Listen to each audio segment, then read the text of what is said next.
Boom. Let's get this party started. Let's see.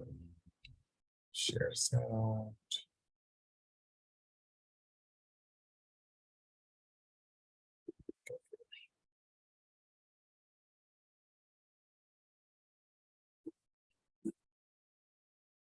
All right, so let's get started. Let's go ahead and start the icebreaker with an experience from this course that you are thankful for. Let's start with you, Ryan. Go ahead. If you can't come off mute, go ahead. Yeah, perfect. I think you're off mute. I would say that it's about the stakeholders involved. Like, it opened up my eyes as to who really the site is for. Awesome. Awesome. Let's popcorn to you, Steven. One thing, or could you hear me? Could you hear me? Hello. Oh, it's not connected. Hello? Can you hear me? I can hear you. Oh, okay. Cool. I was just getting a response. So I can hear you, right? Hello? Yes. Got it. You said one part of the one experience from the field trip, From the course. or from the It can be course. from the field trip. It can be from any readings. It can be from any of the guests that we've had, conversations we've had in class. What is an experience that you're thankful for from this course? I think overall this course has given me I feel more confident in like showing someone my design because of how like with the narrative canvas and just with what to go off of what Ryan said, like, understanding stakeholders. um it just helps out with your design and knowing all the opportunities and all the little nodes that you can connect, right? So that's one thing I'm thankful for. Another thing uh another one is the mission. Like, that trip I think was really just upfront, right? You go to this area that everyone has been, like, pushed to, or this area where just everyone goes and just they're in these extreme conditions. And I'm thankful for it to be a part of, like, changing that and then looking into what we can do, and seeing that action with the mission and them providing housing. I believe that like 40% of like Skid Row is like housed, and the mission is services being a part of that. So yeah, I'm thankful for being a part of all that. That's awesome to hear. Thanks for sharing that, Steven. Let's go to you, Linda. My favorite thing from this course is probably the Moonwater Farms field trip, meeting Kathleen and eating the pomegranates and seeing how how that policy worked with like a residential area like that. Awesome. And also she gave me the wool from her sheaves, which was so Awesome. cool. Yes, I'm looking forward to seeing what you make with that, Linda. Let's go to you, Ricardo. I would say that I'm thankful for realizing and noticing a lot of landscape interventions, and knowing that just simple policy changes could make things better for everyone in very low-income neighborhoods. Nice. Nice. Thank you for sharing that, Ricardo. Nawi? I would say one thing that I'm thankful for in this course was being able to go to the Ascot Hills, as well as the LA missions trip, specifically the LA missions one, because I felt I learned a lot about people's humanity, and how things like that need to be taken into consideration when we're coming up with design interventions for a community that we're going to be serving. So not only was it like a educational experience for my field, but I also thought it was like a very like humbling personal experience to be able to learn up close, how to address specific issues and, get a better sense of, the people in that community. Awesome. Thanks so much for sharing, Howie. And what you shared on that trip was very insightful, just like the way the site changed over time. So that's something that stood out for me from this semester was what you shared that trip. Edgar? Yeah, I guess one of the biggest things that stood out the most that I'd be thankful for is the LA mission field trip that we took and getting to walk around Skid Row. You know, being so up close and seeing what it's actually like and walk around with the mission, how they interact with the homeless.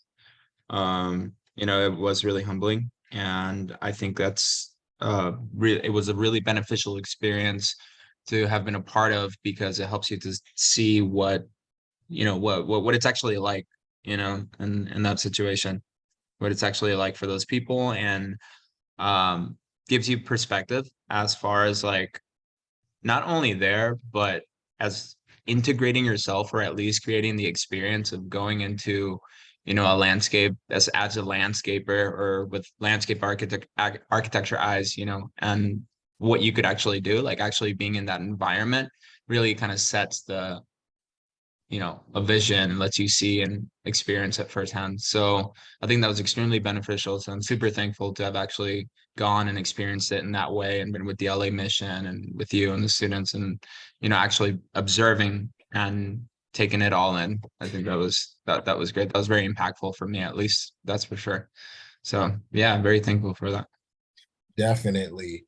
I appreciate you sharing that. And for folks that didn't get a chance to attend the LA mission field trip, there is a video up. It's posted on the Canvas, and there's also a Google Drive of photos.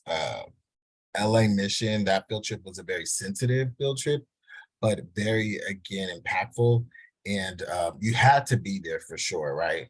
And a lot of the videos that were taken were very up close to the group versus showing the experience of the surroundings. So a lot of that you'll be able to get from the photos that were taken. So definitely take a look at the photos, and as relevant, feel free to use any photos that are posted in any of the Google Drives from the field trips. Yeah, but yes, thank you so much for sharing that. And very much so was an impactful experience. Chris? I'd say the main thing I'm most thankful for is kind of like Ricardo said, is learning about the interventions, because it's kind of changed my perception of when I walk around and just see the landscape, especially on field trips and in LA parks and stuff like that. And it's honestly helped me a lot in my studio class, because we're pretty much doing redesigns, and I've looked at it a lot through the interventions that I've learned in this class. Nice. Thanks for sharing that, Chris. Jesus, did you get a chance to go yet? No, not yet. But something I'm grateful for is the amount of inspirational lectures we've had. There are so many great things I think that we need to get involved into. Personally, I would like to get more involved into my community and to try and improve it. So that's something I've learned from this class. And I think coming from our generation too, like I said before, I think we are going to be the generation of change, and hopefully, we could, someday I'll create something great for our community. So, yeah. Awesome. Thank you so much for sharing that, Jesus. Hermelo, we'll go to you. And the question is, one experience that you have from this course that you're thankful for. It could be from, a field trip that you went on. It can be from a guest speaker that we've had, a reading that you were assigned during this course. what is something that you're thankful for from this course? One of my experience in this class is your organization. Also, you are very flexible to help students. You do have office hours. You didn't mention that at the beginning of the semester, and if you did, I'm sorry, I missed that. I don't know, I show up late, or I don't know what happened.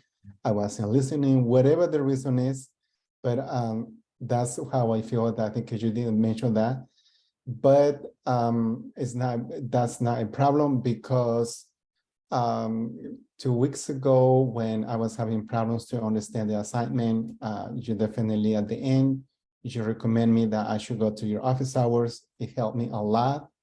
You understood everything, I believe, and I did my assignment. I have a few more things to do, but I'm almost done. Nice. Those 3 things so far.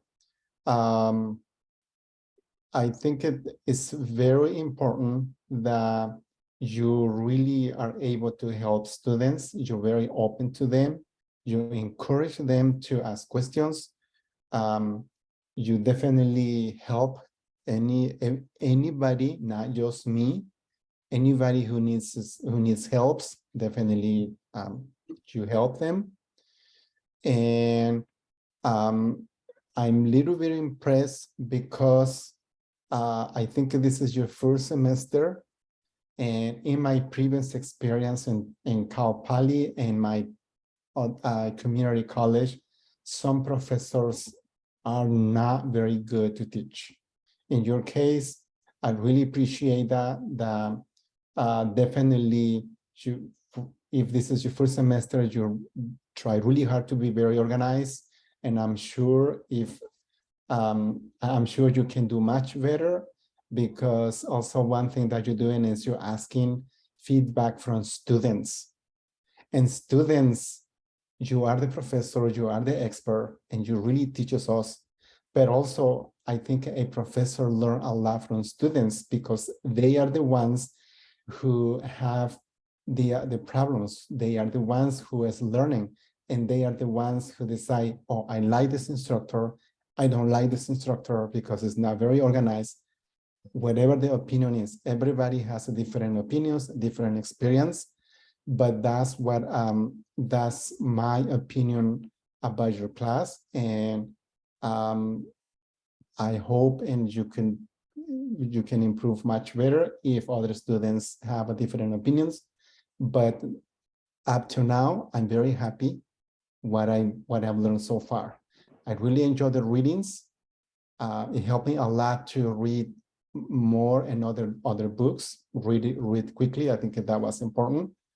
And then go back if something I missed or it didn't become very clear to me.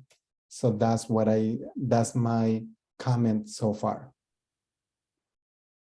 Well, thank you so much for sharing that, Hermilo. Definitely means a lot to hear that, especially as it is my first semester.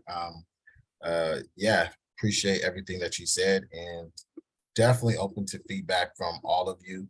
I will be sending out a survey for you all to complete between now and the next class, that will definitely support with, improving the curriculum and as well as improving my teaching. So again, thank you, Hermilo, for your comments. Jenna? Hi, yeah. What was I joined late. So we're the just internet sharing issues.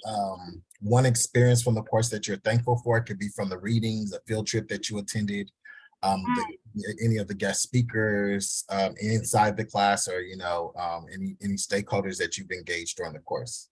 Okay, yeah, I love the readings. I like the Sight Matters and the Toni Morrison reading a lot. Probably more the Toni Morrison reading, just because I have been trying to get around to reading some of her works, and this class gave me a really good opportunity to do so. I really enjoyed those readings just because I think they gave like a really good perspective and how those kind of issues relate to our site and like how they relate to design. Yeah, and I also really liked the field trip, the Ascot Hills field trip. I wasn't able to make the other field trips, but that one was definitely memorable, and I will probably be returning just for a hike because it was nice. Yeah, I'm really grateful for those experiences for sure. Awesome. Thank you so much for sharing, Jenna. And let's bring it on home, Paige. We're just responding to one experience from this course that you're thankful for. We're thankful for. I think it's just the subject matter of the course in general, to be honest. I mean, it is really nice also to have the guest speakers to be able to see it happen in real life, because I feel like it can be really discouraging. Like, we do learn all of this, you know, and we like dabble on it a little bit, like outside of this class. And, you know, obviously the bulk of like the educational material we get with like social and racial equity, like comes from this class. But it is nice to see and hear from the guest speakers, just seeing how it can be really enacted in the real world, because, you know, I think there's like a certain standard, I guess, that has been followed for forever. And it's like hard to kind of break out of that when it's like the same people, you know, that's been in charge, and like, you know, keeping that going, I guess. No, that's really valid. And thank you so much for sharing that, Paige. It is important to connect with folks and start building a network.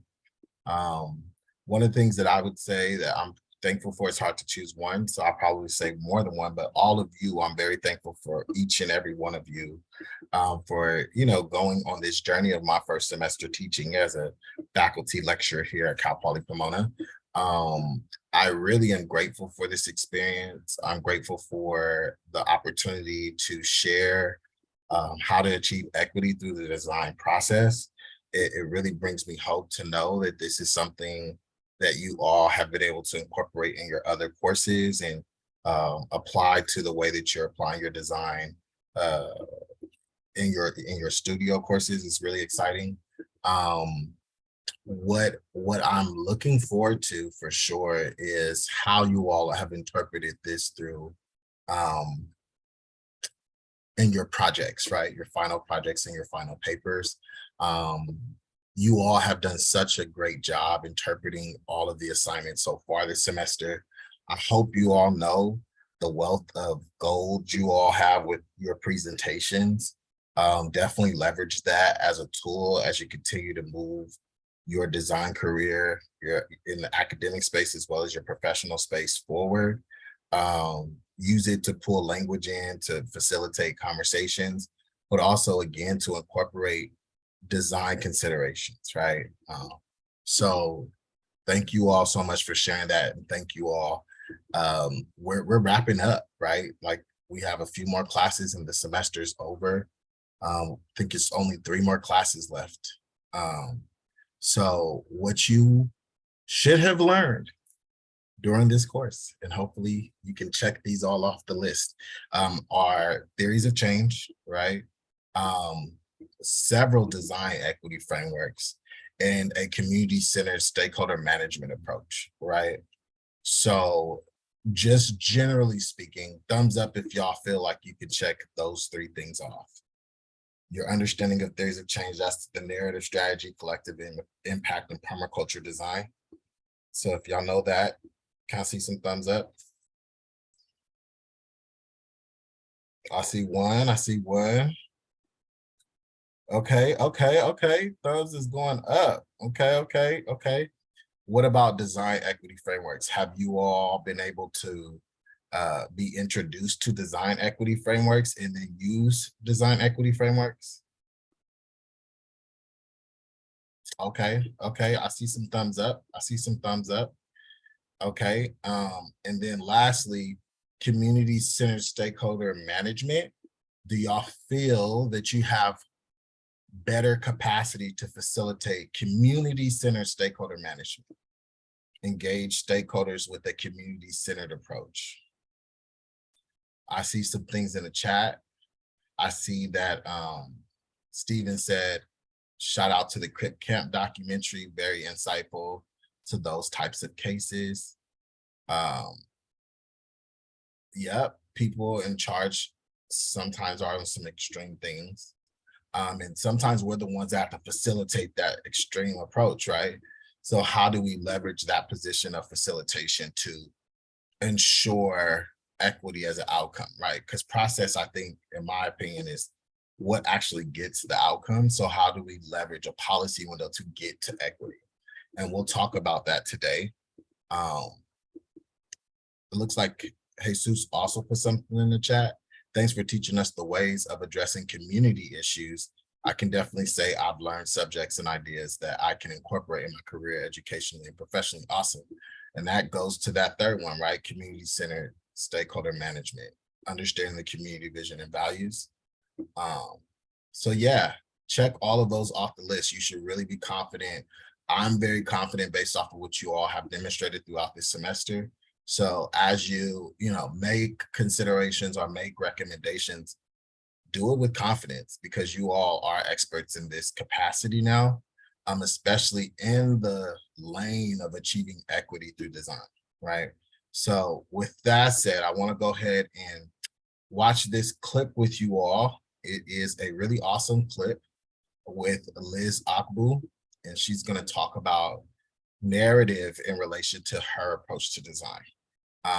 Again, we've been talking about narrative strategy as one of the theories of change that we've gone over. Again, checking that first learning outcome off of that checklist. And this is a really great example of how an architect has incorporated in their approach, and how they've also leveraged community-centered language to recenter community vision in their approach to design. So without further ado, let's get into it.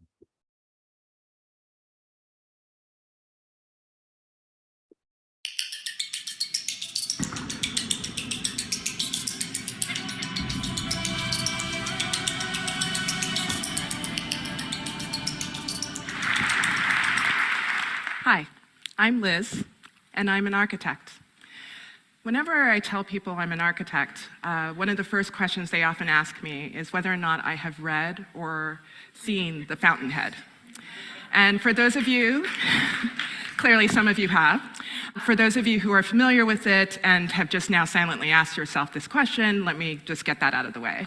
Yes, I have both read the book and seen the movie. No, I really didn't like either of them. And yes, this probably should have been some indication to me that I was well on my way to an architectural identity crisis, which then leads into the second question that I often get. What kind of buildings do you design? And for me, for the longest time, this has actually been a hard question to answer. Usually I hem and haw, and then I often say, oh, I design community centers. Partly because a lot of my work is with communities, so it's kind of true. And community centers is a typology that people can relate to, so they're like, oh yeah, great, cool. And then we move on with the conversation. But the truth of the matter is, I actually don't design community centers. And so what I wanted to try to do here today is to explain to you exactly what it is that I do. I'm an architect that doesn't design buildings. The things that I design, the things that I build, are actually opportunities for impact. So right now, you're probably asking yourself one of two questions, which I can safely say that my family, friends, and even architecture school professors have asked themselves more than once. The first is, what the heck is designing opportunities for impact? It's a good question. The second is, what kind of architect doesn't design buildings? Also a good question. By the way, that second question is often known as, wow, did she really go $75,000 into debt at a prestigious architecture school only to not practice architecture? I'm still trying to work that one out. But let me see if I can explain to you what it means to design opportunities for impact. It often means that I'm wearing one of three hats: that of the expert citizen, that of the storyteller, that of the translator. Expert citizen is this great term that I came across a couple years ago in a book called Spatial Agency, and it's a perfectly encapsulated part of what I do that I have used it religiously ever since. An expert citizen, I imagine, is many of us in this room here today. We've been trained in some type of expertise, in my case as a designer. What I love about this is the pairing with the citizen, the idea that we are still humans at the end of the day. We have emotions, we have assumptions, we have intuition. And The idea of experts often means people think of it as we're looking at things purely in the subjective way, almost scientifically. But I think it's important to remember that when you combine that human element, it's actually a really rich combination. Many of the communities that I work with, I consider to be citizen experts. Whether I'm working in a poor African American community in San Francisco or a low-income Kenyan community in Nairobi, those people know more about what it is like to live in their communities than I ever will. They know about their needs and aspirations, their successes, and their failures. And what I need to do as the expert citizen is create space at the table for them to be able to come and share that knowledge, because oftentimes they have not been empowered to see that knowledge as expertise. And so I try as much as possible to issue out an invitation in which they feel comfortable doing that. I can best describe this through the story of Mama Sama. Mama Sama and many women throughout the Global South face a problem when it comes to cooking. The traditional technology is actually a three-stone fire, and it actually creates a lot of issues, including health from the smoke inhalation, and environment from the deforestation and the air pollution, and then also safety when people go out to fetch wood. Cook stoves, particularly improved cook stoves, is something that has been around for over 30 years as an effort to try and alleviate the issues that come up with the fire. And there's been a huge push from many governments and NGOs to try and rapidly increase the adoption of the cook stoves by the year 2020. Last year, when I was a fellow at IDEO.org, my colleagues and I were hired by the Global Alliance for Clean Cook Stoves to try and investigate a way to close that gap between the adoption of the stove and the potential that it could still have. And so we spent 3 weeks in Tanzania, which was one of the target countries. We went into many homes, talked to many citizen experts, like Mama Sama, and we even cooked with them. And what we found is that many of the women actually were familiar with the idea of the cook stove. They even understood its benefits. The problem was that when it came time to cooking a lot of food for their extended family, a single cook stove was not enough. When they wanted to cook ugali, which is a traditional dish, it was just as hard to cook on a cook stove, if not harder, than cooking on a wood fire. And when it came to the cost of fuel, particularly if they were using charcoal, the cost of a month's supply of fuel was equal to 10 times the cost of a single stove. In that case, the benefits of a cook stove were not enough. And so we were sent into the field to answer the question of how could we use design to increase the adoption of the cook stove.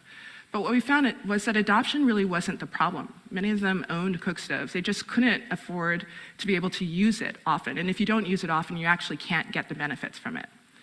So by taking the time to listen to Mama Sama and the other citizen experts and really understand their needs and aspirations of their daily life, what we found is that in order to generate design solutions that would be appropriate, we had to actually design from this question: how might we design for the cook and not the cook stove?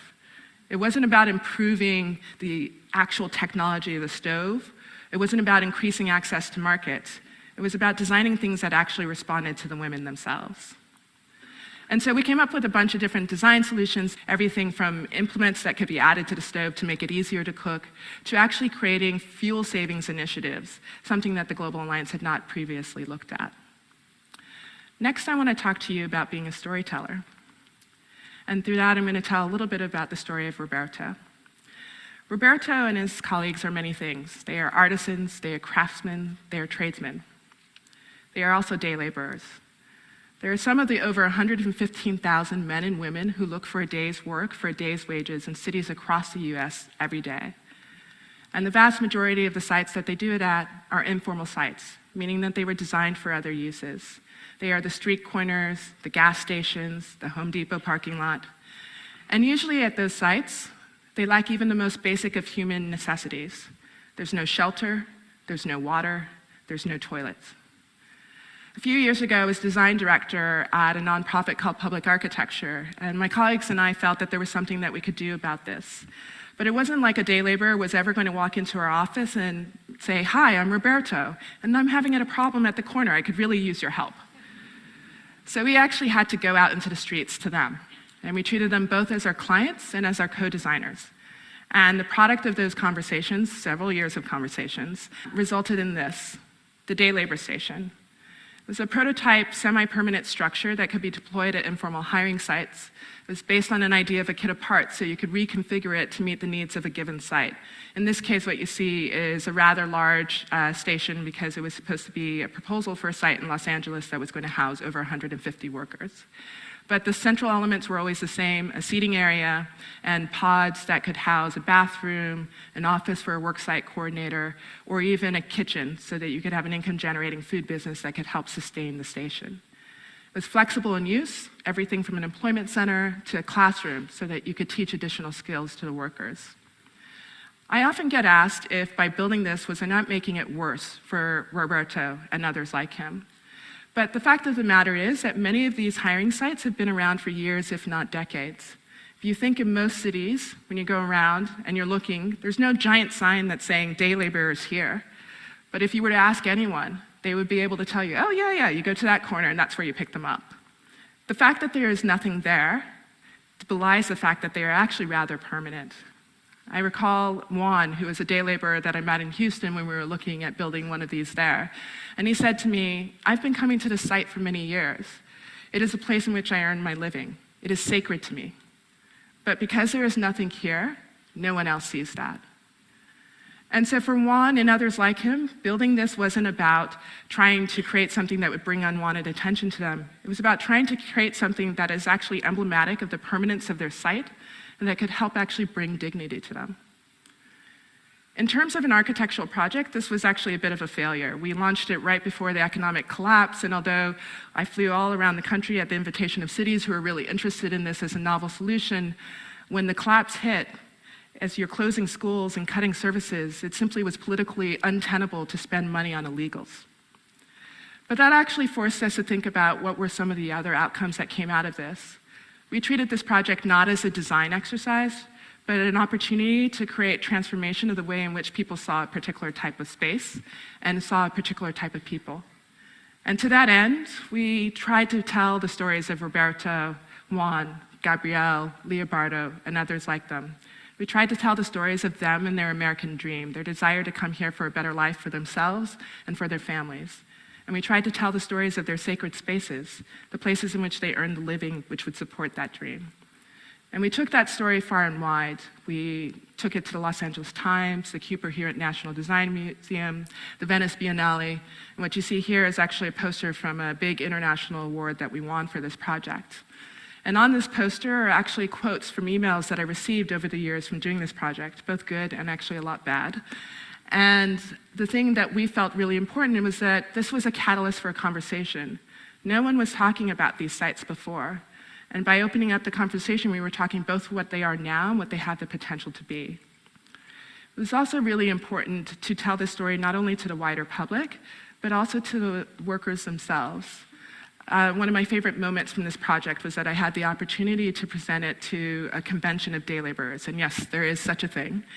And I only spoke for a short period of time, but after I did, many people came up to me, and I was truly touched by how touched they were at being able to see up there on that big screen something that acknowledged that they had been seen, that they had been heard, and that they had been valued.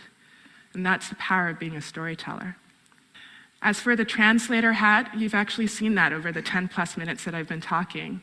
It's basically taking the things I hear when I listen at the table and the stories that I know that I need to tell to create impact, and combining them into something that is tangible, reflection of all of that, and that allows us to move forward on whatever the social issue is that I'm trying to address. And so that's what it means to design opportunities for impact. It means that I'm an expert citizen who creates space at the table for the citizen experts, that I'm a storyteller that tries to tell authentic stories of the people I meet and design with, and that I'm a translator who tries to bring tangibility to a vision of places and services that speak to the needs and aspirations of the human experience. And so I hope that if you take anything away today from my talk, well, there's sort of three things. The first is never really ask that fountainhead question to an architect. We don't like it. The other thing is that I hope that you think about architecture and design a little bit differently, about what it is and what it has the potential to impact. And the third is that the things that I've shown you are about the combination of both the hard skills of design and the soft skills of humanity. But those soft skills are not the exclusive domain of design. They can be used by all of you in anything that you're trying to do in your own lives and in your own craft. And so I hope that you move on today trying to figure out exactly how to do that. Thank you.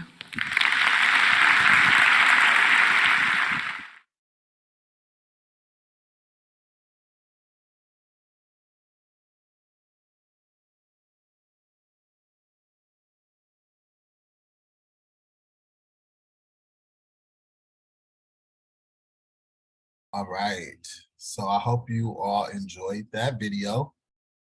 We're going to answer a few questions, right? And get into the lecture. But the questions are on Canvas.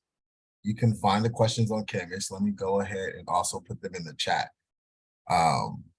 But yeah, we'll go ahead and respond to these questions. How do the Liz Ogbu and the Chimamanda Ngozi Adichie video describe the importance of narrative and addressing policy and urban design issues in the public domain? How does the LA Mission field trip depict why it is essential to design inclusive landscapes in contested public spaces? What role does collective impact through partnership play in achieving the most optimal policy or design intervention? How do frameworks and processes support streaming research and stakeholder engagement? Okay, so I'm going to put these questions in the chat for your reference, but definitely go ahead and sign on to your CPP account and respond to those prompts, right?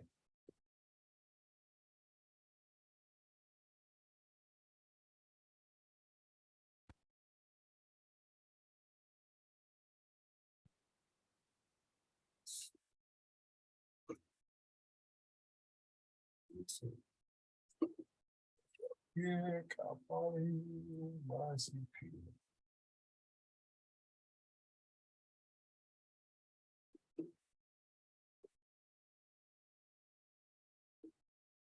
So push.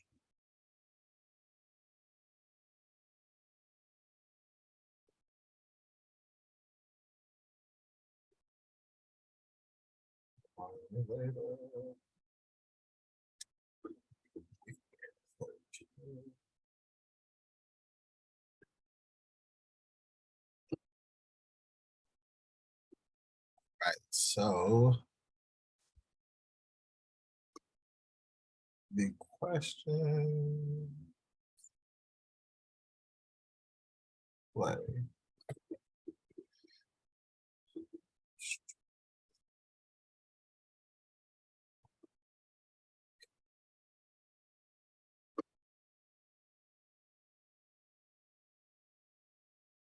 Boom. So the questions are there and you should be able to find them on week 13. Week 13, finding authority through policy windows, week 13.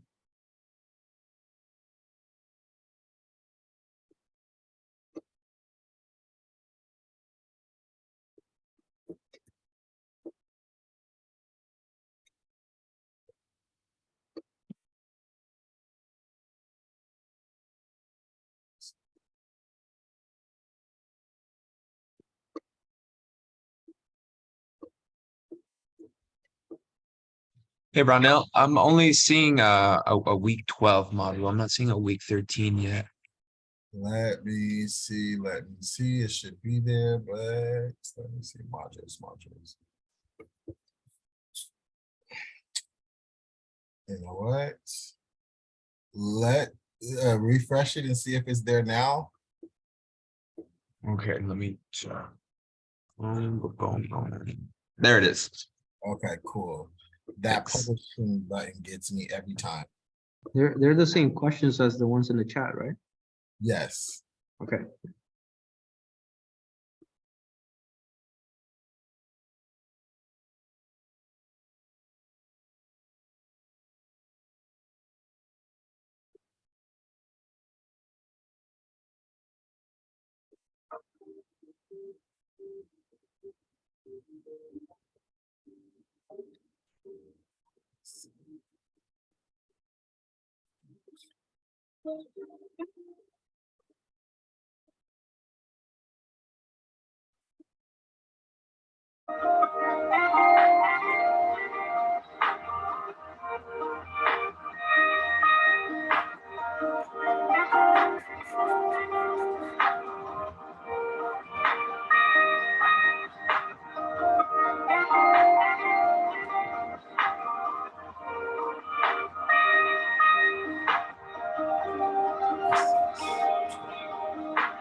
Give me a thumbs up if you all are done.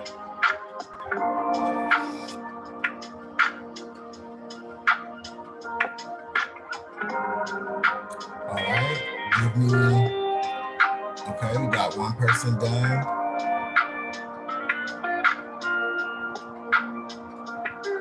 Give me a thumbs up if you're still working on it. Give me a thumbs up if you're still working. Okay. So we'll take a couple of more minutes. Spencer? I can't really hear what you're saying over the music.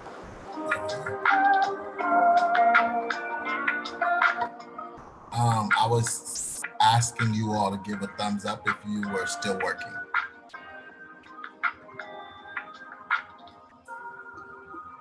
And since some folks were still working, I'll give us a couple of more minutes and then we'll finish whatever offline that we haven't finished so far.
All right, let's start coming back.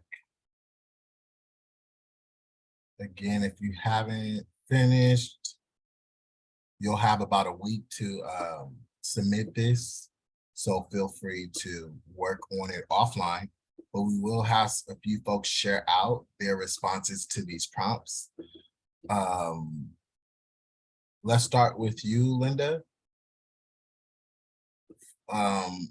And your response to number one, how do the Liz Ogbu and the Chimamanda Ngozi Adichie videos describe the importance of narrative in addressing issues in the public domain?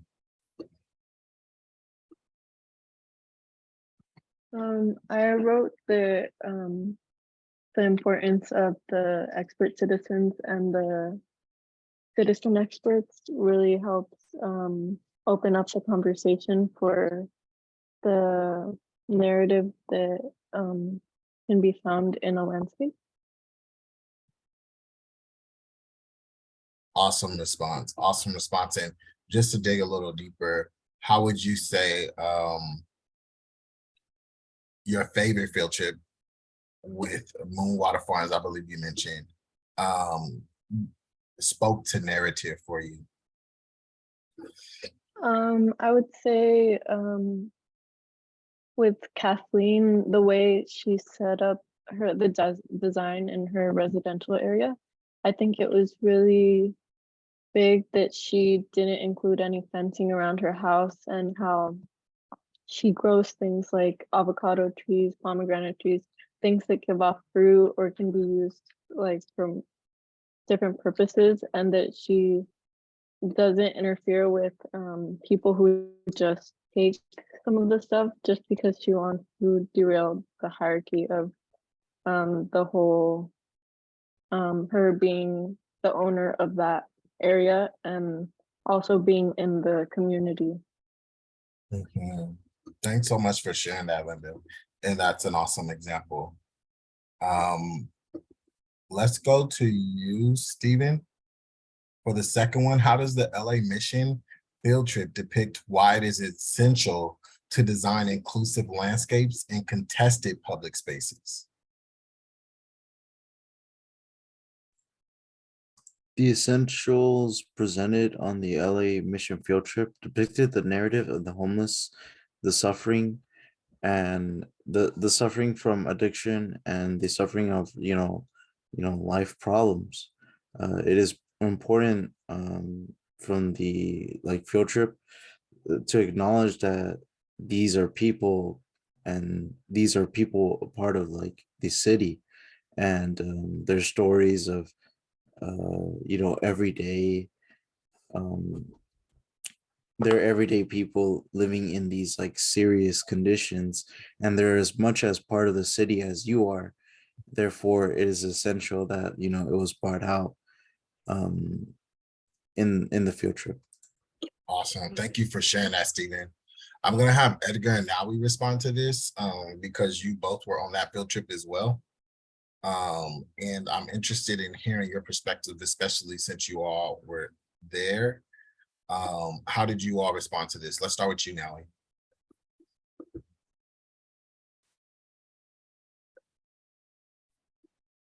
So the way I think our visit to LA Mission depicts why it's essential to design inclusive landscapes is because I think it emphasizes the importance in the sense that this is an underserved community, and there's not enough amenities within the space to be able to accommodate their needs when there's other people that are well off. And it's also to mention that these are people that are pushed out in society, and when are they going to get a break and find a space that also includes them and recognizes their humanity.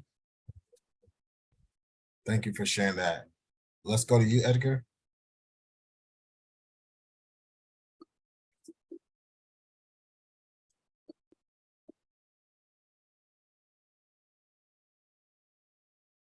You may be on mute, Edgar. Feel free to come off mute or type in the chat. Hey, sorry, which one was I?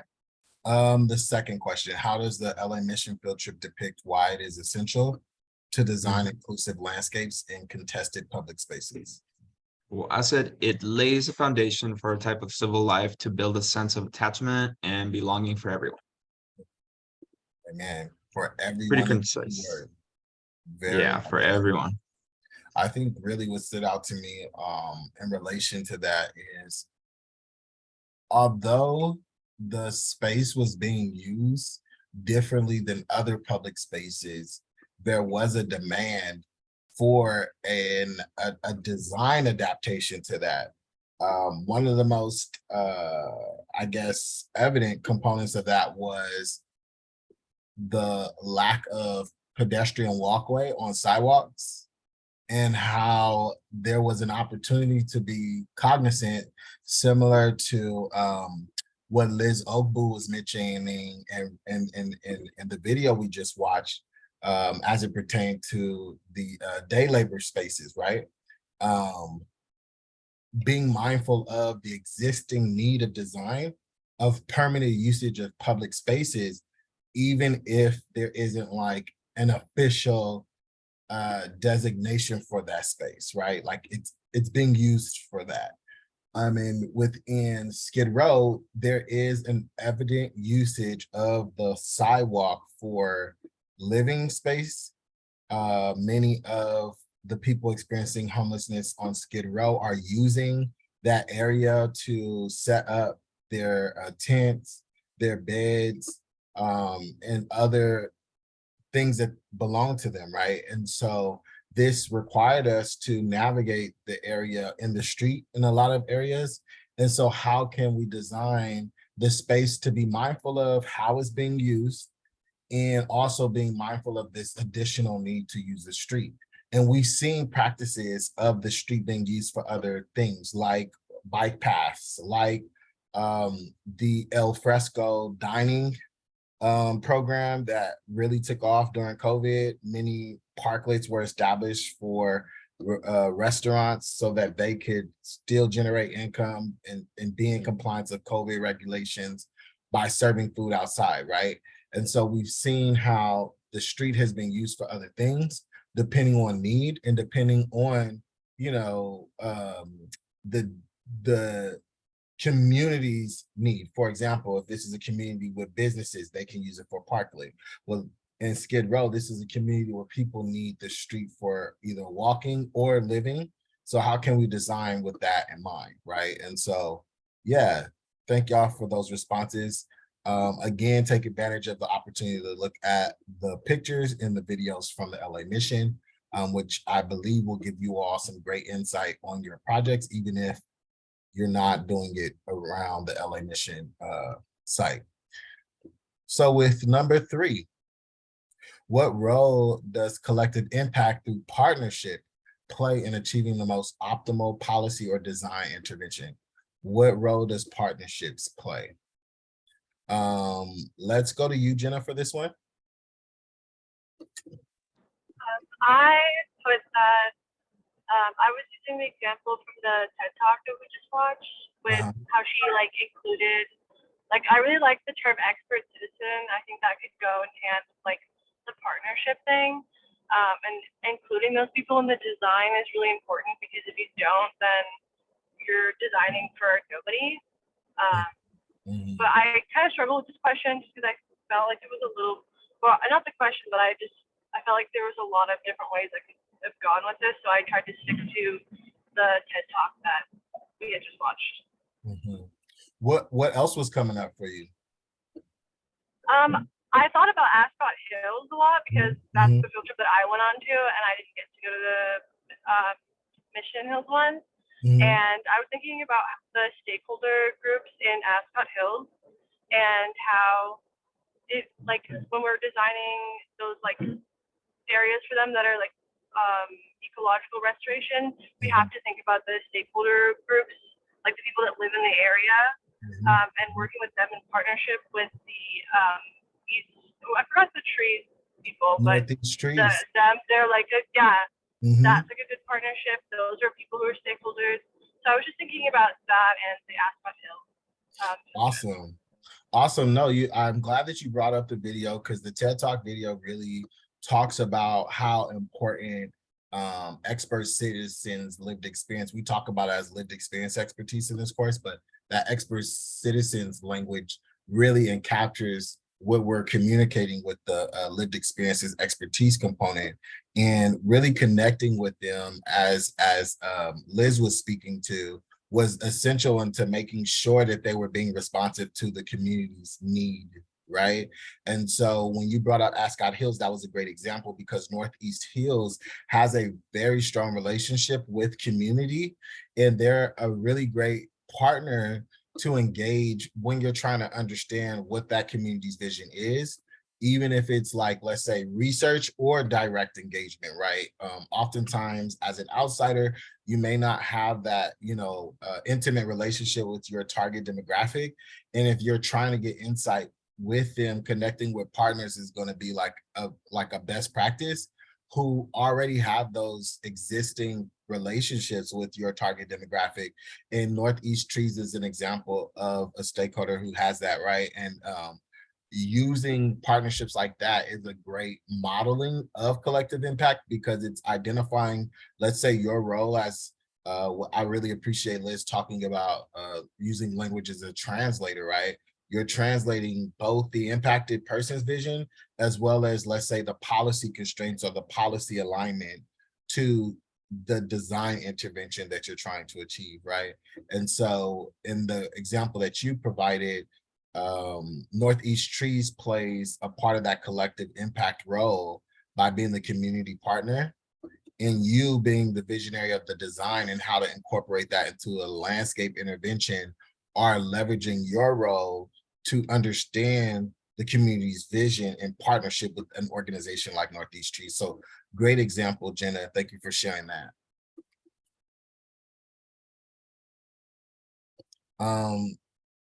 Let's go to you, Jesus, for this question as well. What did you write for collective impact through partnerships?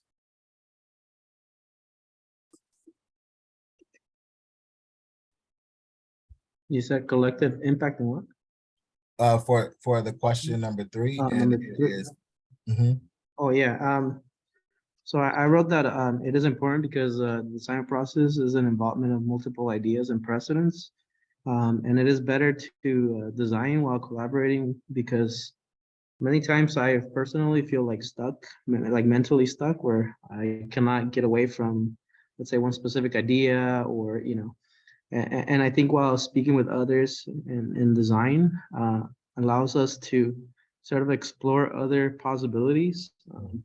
In some way, kind of like more minds will develop better ideas, and will also help determine ideas that may not function within a certain goal, but you know, I think in a collective manner, like we can come up with, again, better ideas towards a community. Like I myself might, let's say I design a project by myself, it may not come out as better as if let's say we all did it collectively, right? Right.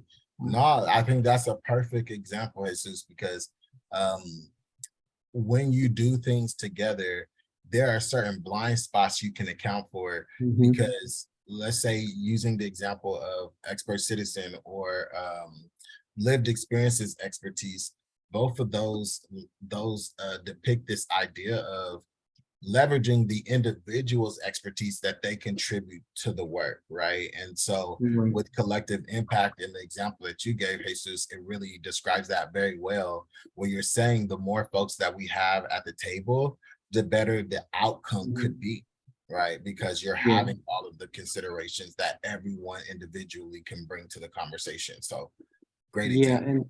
and also like inclusively, I think bringing people from, let's say, all ethnicities and race onto like a certain like problem would, you know, create better solutions. Like I may, you know, I'm Hispanic myself, so I may see certain problems that, you know, somebody else from a different background may, you know, may not see, right?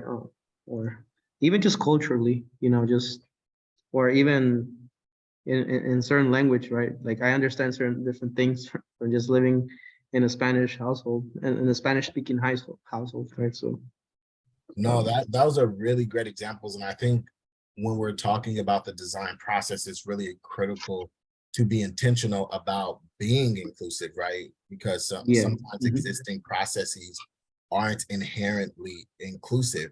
So your role in the process may be to ensure that in alignment with permaculture design principles, another theory of change that we learned in this course, that we're bringing in the margins, right? Mhm. That's going to be a critical component, celebrating diversity. And so, yeah, I really appreciate that example, Jesus. Thanks. Let's go to you, Hermilo, for the last one. How do frameworks and processes support streamlining research and stakeholder engagement? Like the Well, different frameworks that we've learned in the class, how do you think they help make the research and stakeholder engagement process faster? Well, I wrote a true contribution and agreement before they begin a project. Mhm. Yeah, Come on, Hermilo. Thank you for sharing that. I think one of the things that I really am passionate about is process is product, right? And if you come with a strong process and like you said, Hermilo, get the buy-in at the front end, you're accounting for a lot of those gaps or a lot of those challenges that may come up because you've engaged all of the stakeholders who can support ensuring that those considerations are made, and the process, those processes, those frameworks, they have all of the considerations that you should be making, right? They at least start the conversation. You may learn things from engagement, but the frameworks allow you to have that start point, like knowing that you must engage stakeholders, knowing that you must identify that policy window, right? So yeah, thank you so much for sharing that, Hermilo. Great example. Let's all go right. to you, Brian.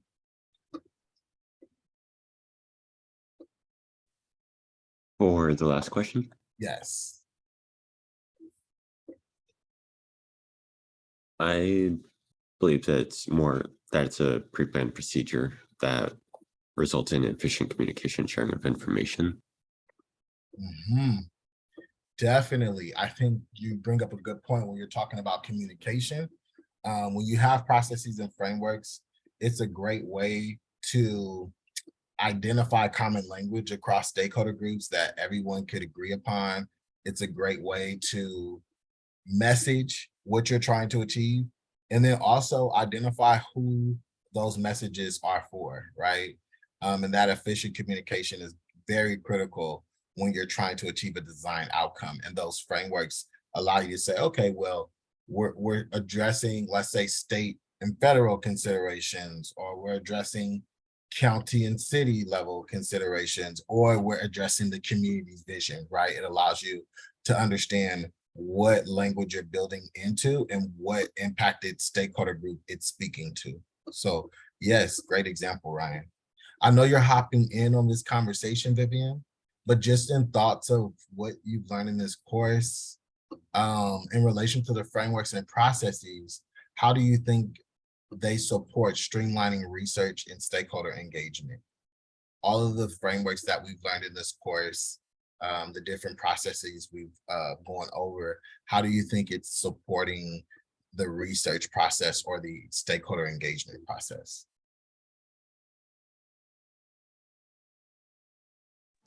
I think it's really important to always consider that stakeholders are usually influenced by funding too. And when there's enough funding, obviously a project is going to get more attention and it's going to be developed better and faster, and its timeline is going to be moved forward by like let's say like with the city too. So I think it's when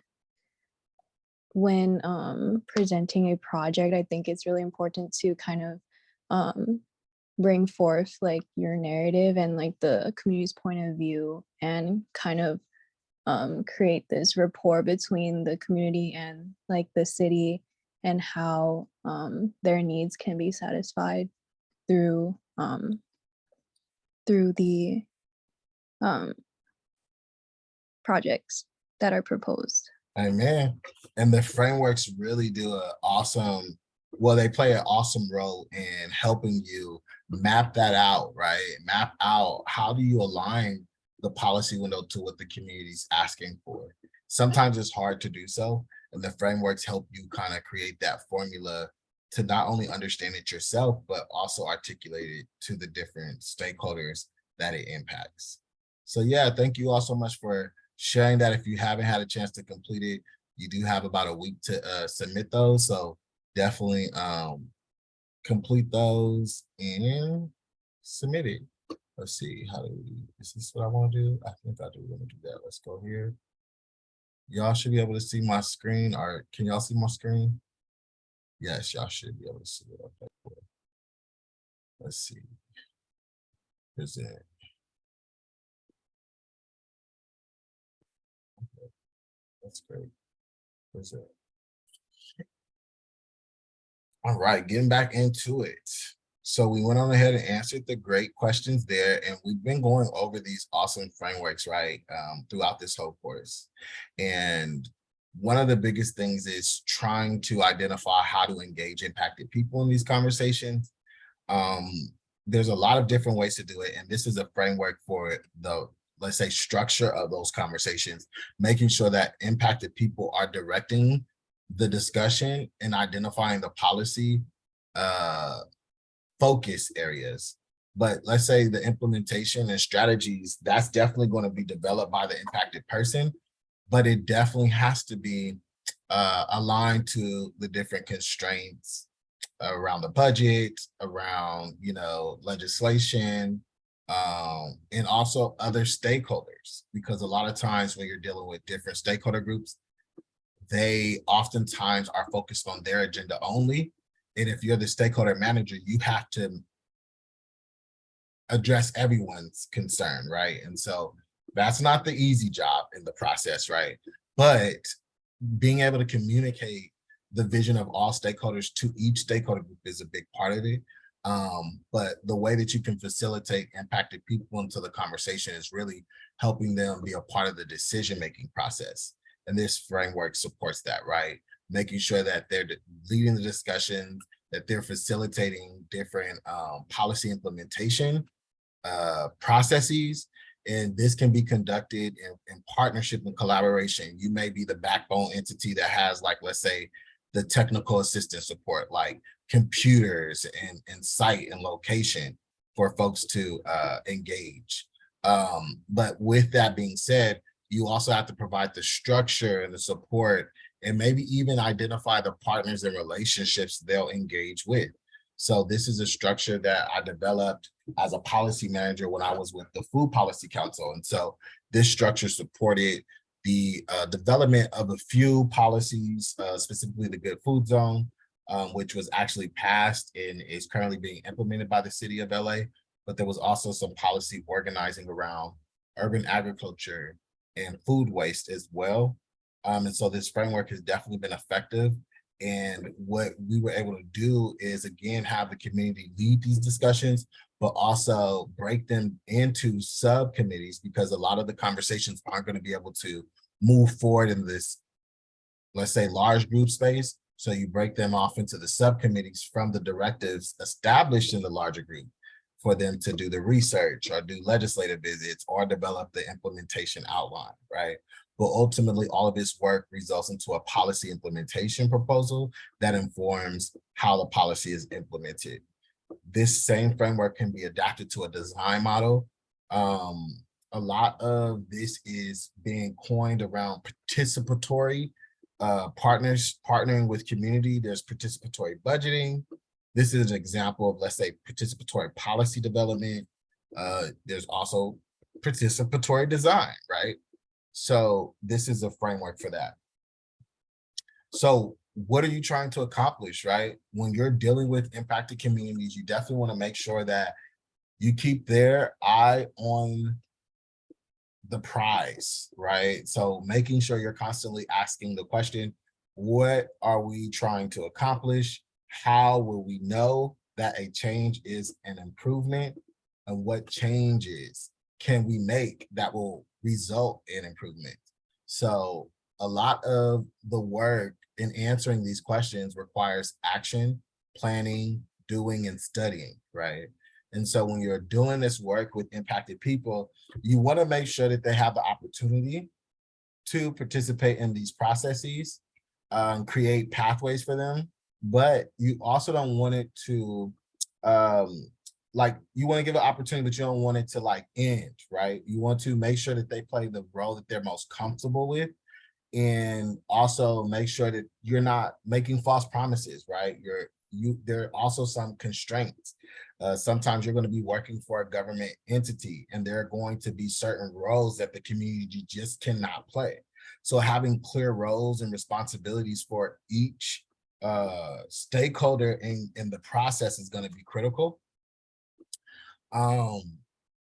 This is an example of, let's say, inside of an organization, really building out some structures around policy and systems engagement around that. This is an example of adapting the model.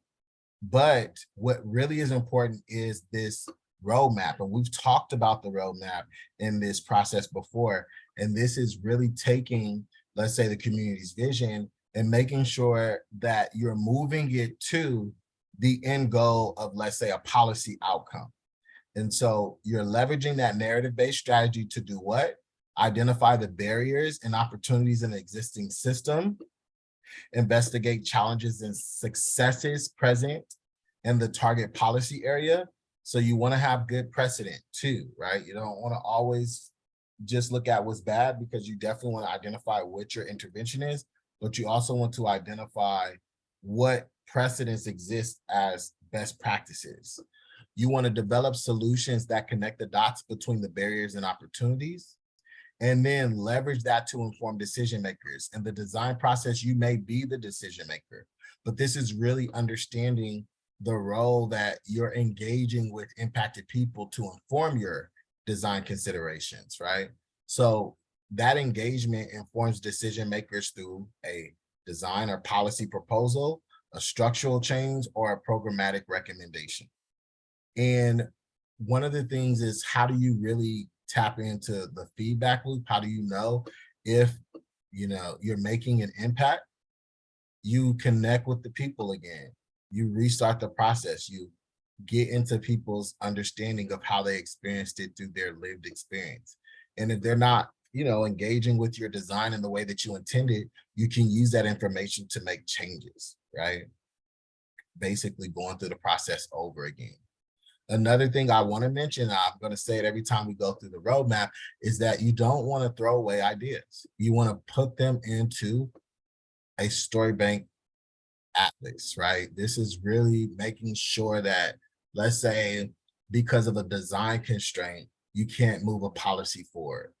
Or let's say because of a policy constraint, you can't move a design forward. But let's say a year from now, those things change. And so you can bring the idea from the bank back into the cycle of trying to address it because the constraints have changed, right? And so this is a great way to use this road mapping tool so that you're, one, always moving the conversation forward, two, keeping track of the progress you're making with individual design or policy focus areas. This is the legislative canvas, and this goes to like really mapping out how to move the conversation forward, as well as making sure that each individual has an opportunity to tell their story.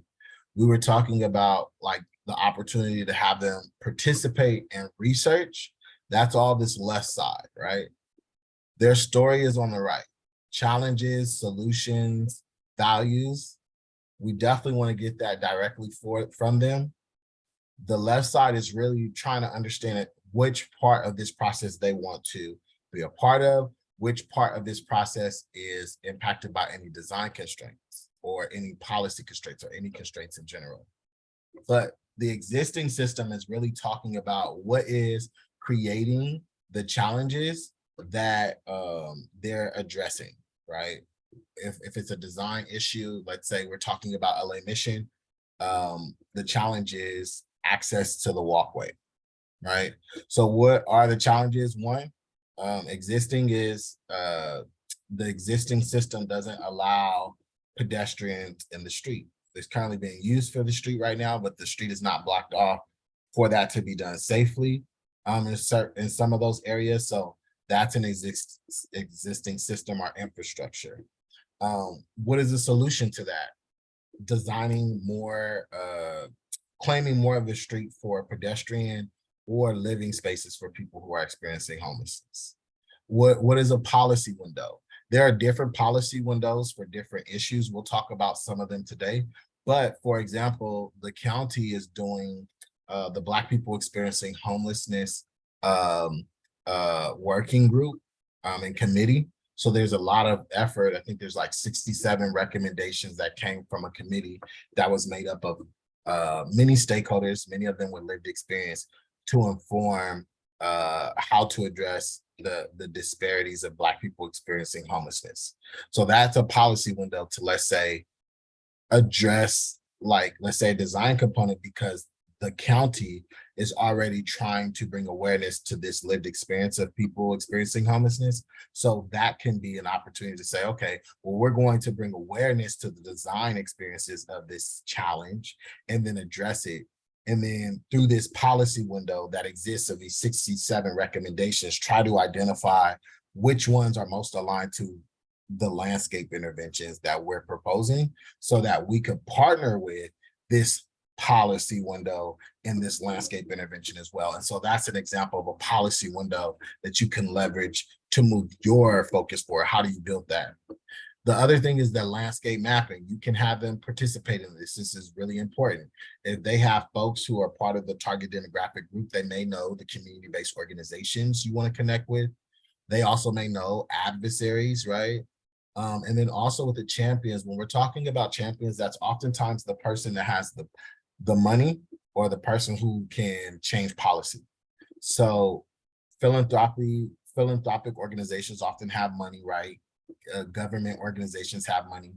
And also legislators, they're the ones who can champion a policy. Most of the times a policy has to be presented to a legislative body in order for it to, you know, be enacted.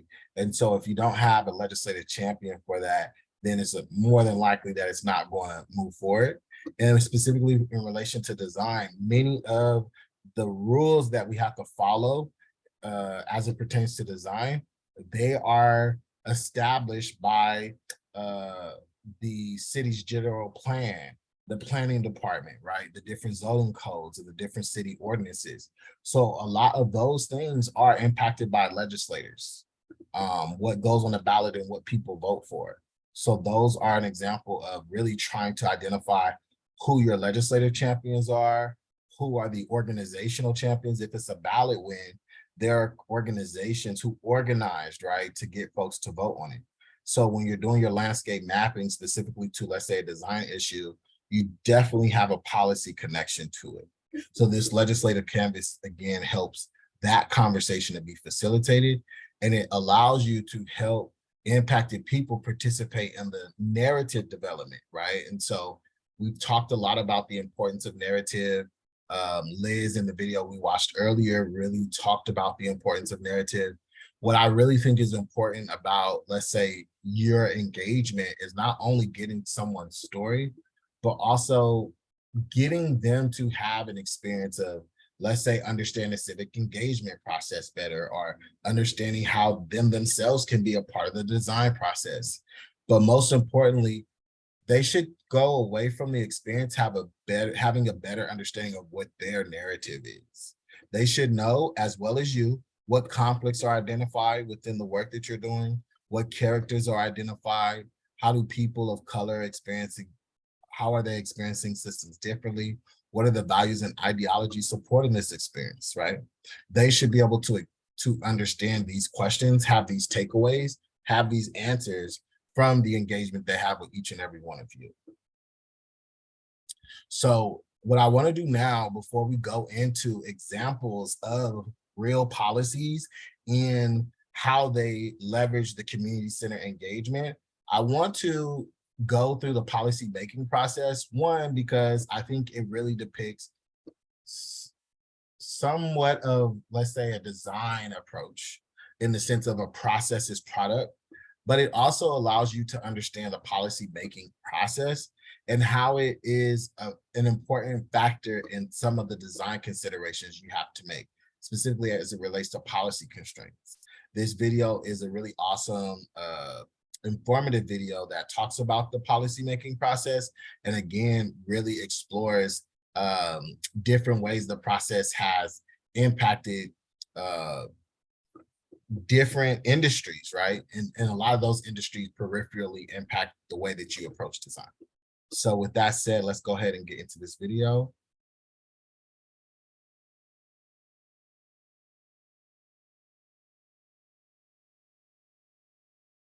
The policymaking process. Public policies don't create themselves.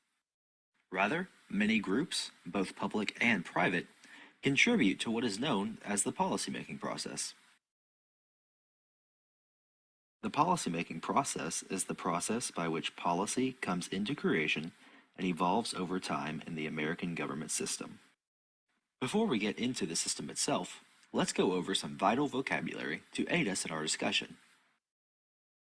The political agenda consists of issues that people believe require governmental action. Issues that are currently on the political agenda include things like the legality of abortion and gun control. A cost is a burden that people believe they must bear if a policy is enacted. Cost can be any burden, whether it is a literal monetary cost or a non-monetary cost. A benefit is a satisfaction that people believe they will enjoy if a policy is adopted. Similar to a cost, a benefit can be monetary, but it doesn't have to be. Process regulations are rules that govern commercial activities. They are designed to improve consumer, worker, or environmental conditions. Now, there are 5 types of public policy. A congressional statute is a law passed by Congress. A presidential action is a decision by a president, mostly influencing organizations under the executive branch. A court decision is an opinion of the Supreme Court or other court. A budgetary choice is legislative enactment of taxes and/or expenditures. A regulation is when an agency adopts a rule. These forms of public policy are created through the policymaking process. The first and most important step is agenda setting, which happens when public attention focuses on a public problem or issue. Public officials can contribute by using words and actions to aim attention. From there is policy formation. This is when policymakers in the legislatures and bureaucracy take up the issue. They create legislative, regulatory, or programmatic strategies to address the problem. Once the policy is formulated, Then it is time for policy adoption. This is when policymakers formally adopt a policy solution, usually in the form of legislation or rules. After that is policy implementation, which government agencies begin the job of making the policy work by establishing procedures, writing guidelines, or issuing grants and aid to other government agencies. Once the policy is implemented, it goes on to policy evaluation. This is the viewing of the policy from both inside and outside the government to determine if the policy is addressing the problem it originally set out to resolve. From here, the policy can go into revision. This is an optional step based on what was decided in policy evaluation. Revision is when the policy is changed or corrected to improve the outcomes. The beginning of this process can be viewed in this political cartoon. It shows the unethical practices of the drug and food industry during the early 20th century. Political cartoons such as this helped set the political agenda and caused Congress to pass the Pure Food and Drug Act of 1906. This act prohibited dangerous additives and inaccurate labels in the manufacturing of food and drugs, and later aided in the creation of the Food and Drug Administration. While a policy is created to solve a problem for a group of people, someone has to pay for its implementation. There are four main kinds of politics and relationships between whom a policy benefits and whom it costs. First is majoritarian politics. This is a policy in which almost everybody benefits and almost everybody pays. Interest group politics is a policy in which one small group benefits and another small group pays. Client politics is a policy in which one small group benefits and almost everybody pays. Entrepreneurship politics is a policy in which almost everybody benefits and a small group pays the cost. In entrepreneurship politics, there is what is known as policy entrepreneurs. Policy entrepreneurs are activists who can either be in or out of government, who pull together a political majority on behalf of unorganized interests. First is majoritarian politics. This is a policy in which almost everybody benefits and almost everybody pays. Interest group politics is a policy in which one small group benefits and another small group pays. Client politics is a policy in which one small group benefits and almost everybody pays. Entrepreneurship politics is a policy in which almost everybody benefits and a small group pays the cost. In entrepreneurship politics, there is what is known as policy entrepreneurs. Policy entrepreneurs are activists who can either be in or out of government, who pull together a political majority on behalf of unorganized interest. These four types of politics can be viewed easily in this diagram. The size of the government is always increasing. The national government often adopts policy ideas that were originally pioneered by state and local governments. The creation of new agencies and policies allow for the scope of the government to grow further. As said by President Gerald Ford, a government big enough to give you everything you want is a government big enough to take from you everything you have. Officials have a variety of motivations to create policies. While many policies are created out of altruism for the general public, there are two other frequent motivations behind policy making. The first is known as pork barrel legislation. This is legislation that gives tangible benefits to its constituents in several districts or states in hopes of winning their votes in return.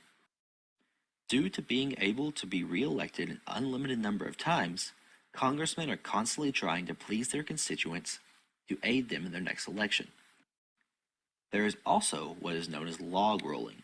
This is when a legislator supports a proposal favored by another congressman in return for support on his or her piece of legislation. This is like a congressman saying, "I will support your policy if you support mine." To recap, let's do a self-check. True or false? Entrepreneurial politics cannot occur without the leadership of a policy entrepreneur. You have 10 seconds.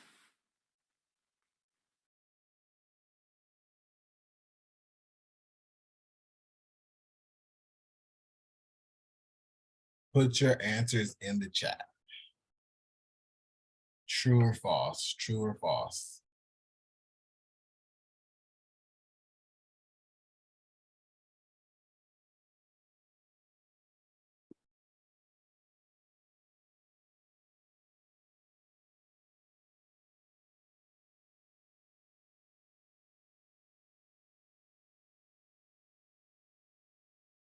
Give everybody a couple of more seconds.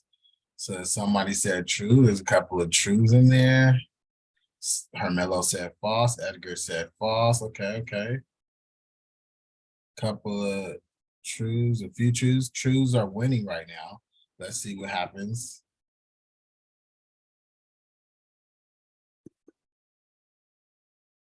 The correct answer is false.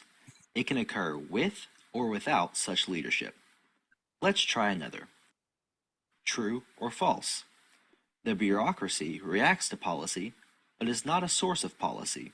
You have 10 seconds. All right. What is everyone feeling about this one? The bureaucracy reacts to policy, but is not a source of policy. True or false?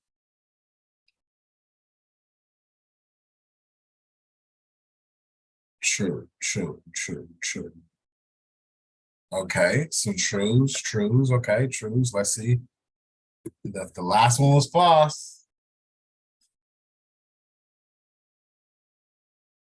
The correct answer is false. Increasingly, the bureaucracy is a major source of policy innovation. Now, let's try some multiple choice style questions. The most important decision that affects policymaking and least noticed is the decision to A. Enact the policy agenda, B. Determine what to make the policy about, C. Enforce the policy agenda, D. Fund the policy agenda, or E. Fund and enforce the policy agenda. A, B, C, D, or E. I'm gonna throw A in there. I mean, I'm sorry, I meant to say B. Determine what to make the policy about. I'm gonna say B.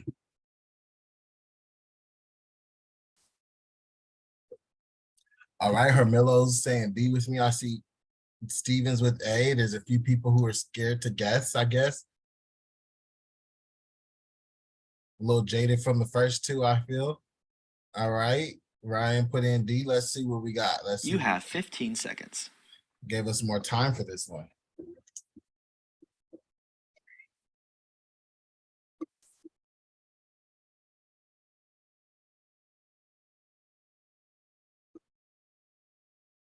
The correct answer is B. Woo! Determine what to make policy about. Let's try another. All right. An example of a policy characterized by distributed benefits and distributed cost is A. A tariff on bicycle chains, B. Farm subsidies, C. Dairy subsidies, D. The construction of a dam, or E. Increased Social Security benefits. You have 15 seconds.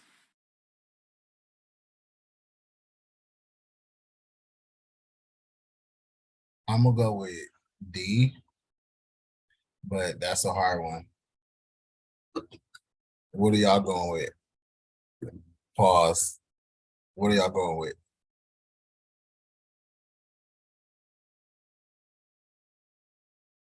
Can you go back to see this? Yeah, let's go back. Yes, thank you. So a tariff on bicycle change. That's very small group. I think farm subsidies would seem very large. Dairy too. Construction of a dam just seems very. Let me see if I understand the question right. Example of a policy I characterized. think it might be E. D sounds like kind of local or something like that. That's true.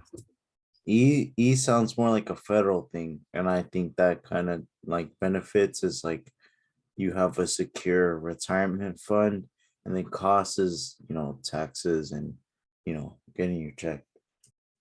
Yeah, I think it's That's the point. Let's see what it is.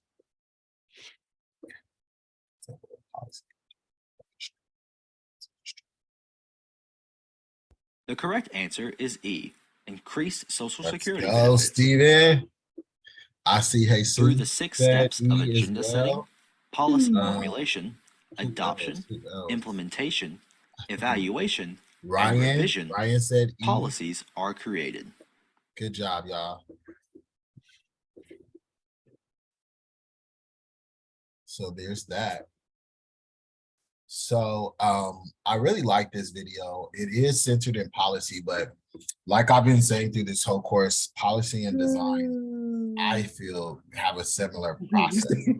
A really process is product approach is important as a best practice for that.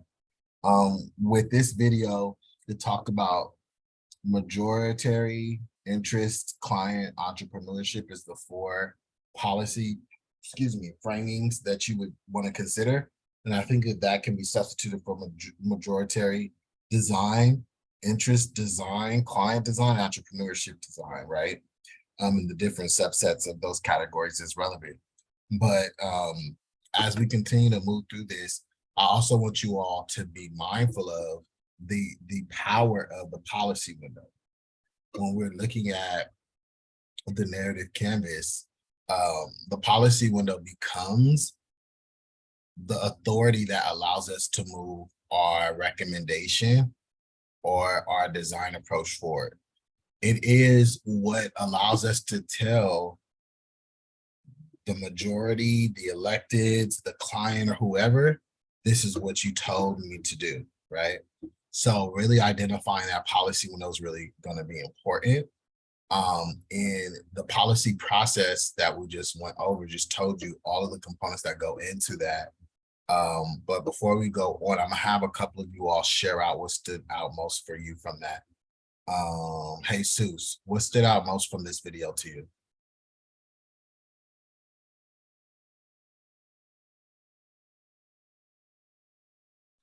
I think, again, going back to inclusiveness of communities, that's one thing that I liked mostly about even just the class itself. Like, you know, I think policy making should always like be surrounded by community like ideals, like what and needs, in my opinion. And that's one thing I think this video sort of like really tackled down, making us sort of understand that point. So yeah. Thank you for sharing that, Jesus. Vivian, what comes to mind for you? What stood out to you on this video?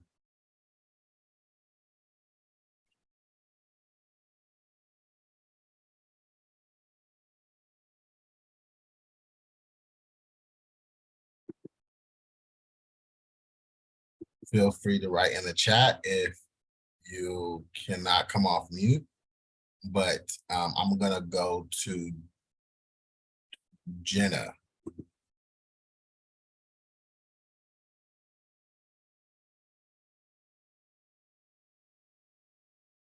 While we're waiting for you to come off mute, Jenna, I think this is from Linda.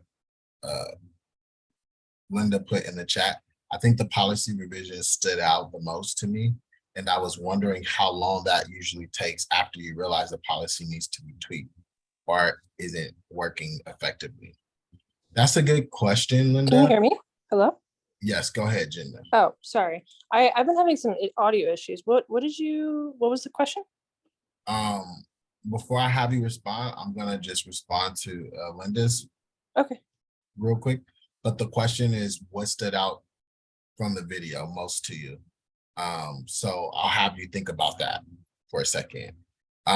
In relation to your question, Linda, the process you develop should account for reconciliation or evaluation, right? So that would be an opportunity for you to incorporate that as like, oh, after 2 years, we want to go ahead and evaluate this to see what works, what doesn't, and then make recommended changes. Or most of the time, what you'll see is that a policy or program starts off as a pilot. You'll see a lot of pilots happen. And those pilots are an opportunity to create an initiative at a smaller scale to see how it works. And then if it reaches the expected outcomes or goals, then it can be scaled up, right? With further investment. So you'll see a lot of times policies are implemented in a pilot stage, which gives an opportunity for that evaluation to happen. But as I stated, there's also the opportunity to build in an evaluation into your process that you're conducting.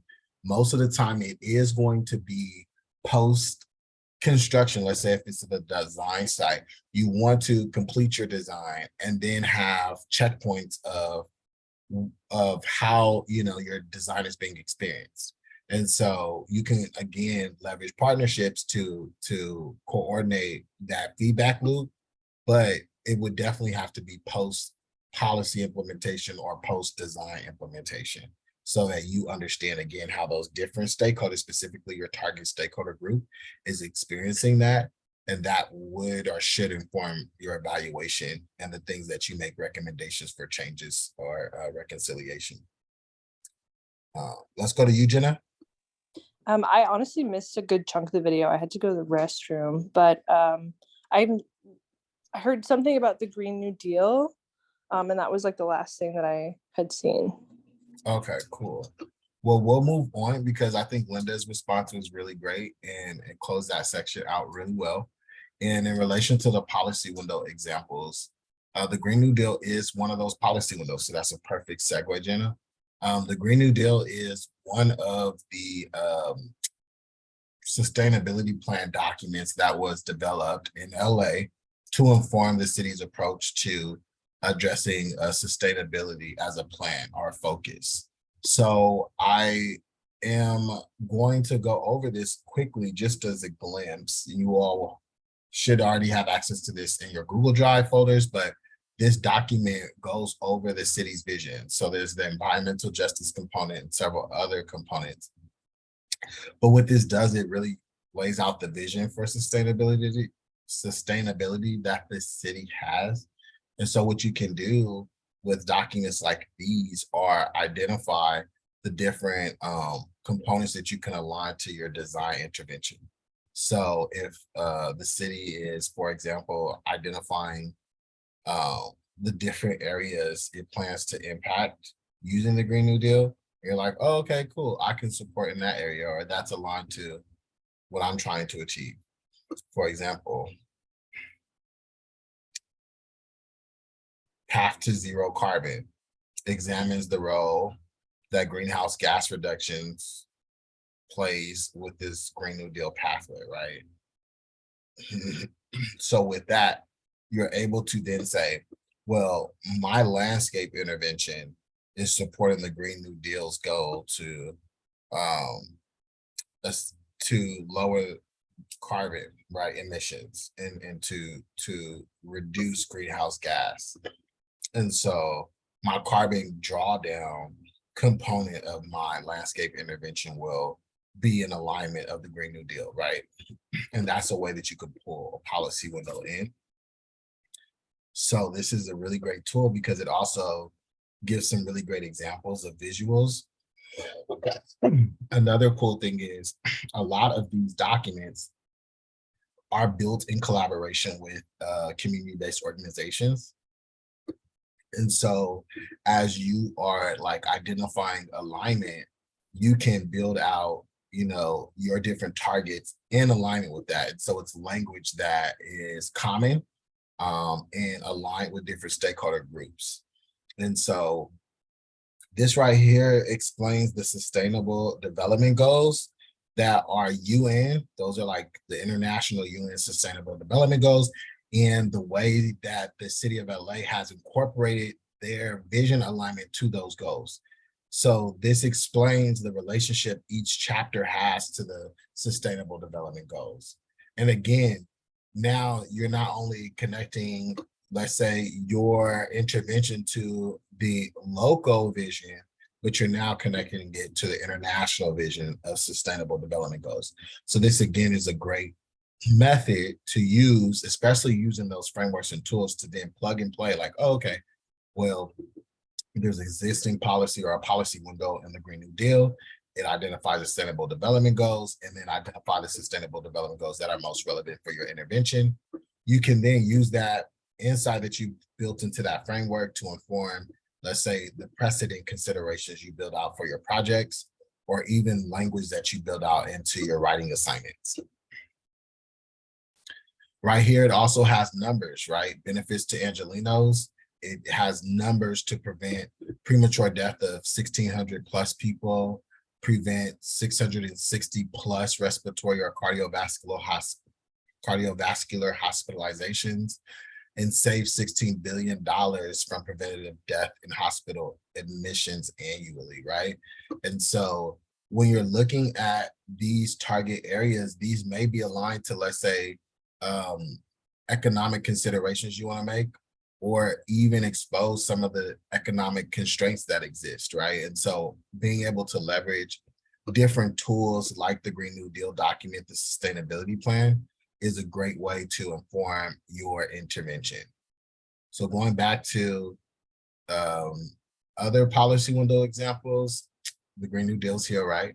We also have the Good Food Zone, right? The Good Food Zone is a policy that I had the privilege of leading with the Food Policy Council when I was there, and we were able to get the Good Food Zone passed and then work to establish a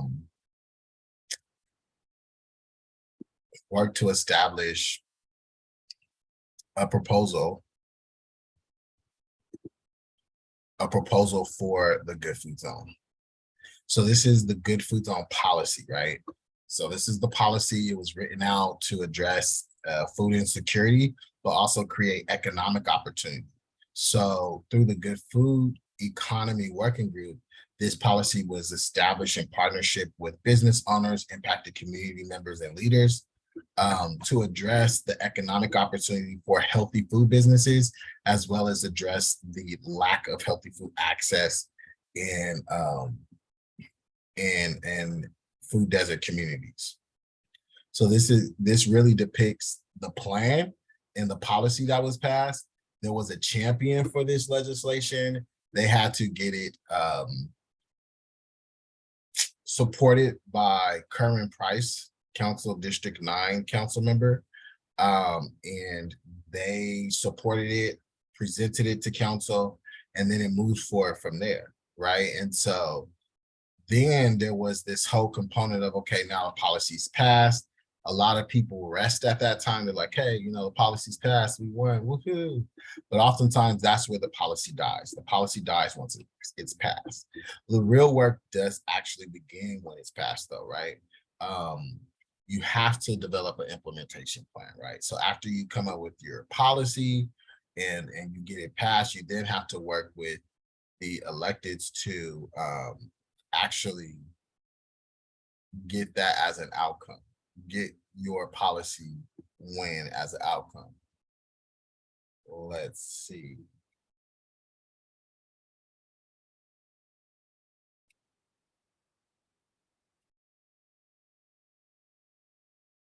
And I want to say I downloaded it. Let's see what happens. Download.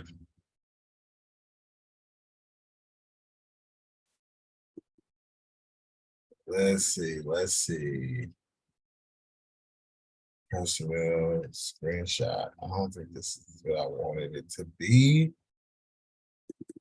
I don't think it's what I wanted it to be. It's not, but it's okay. So with the Good Food Zone, right? We passed it, and then we had to work on getting it implemented. So we had to come up with an implementation proposal.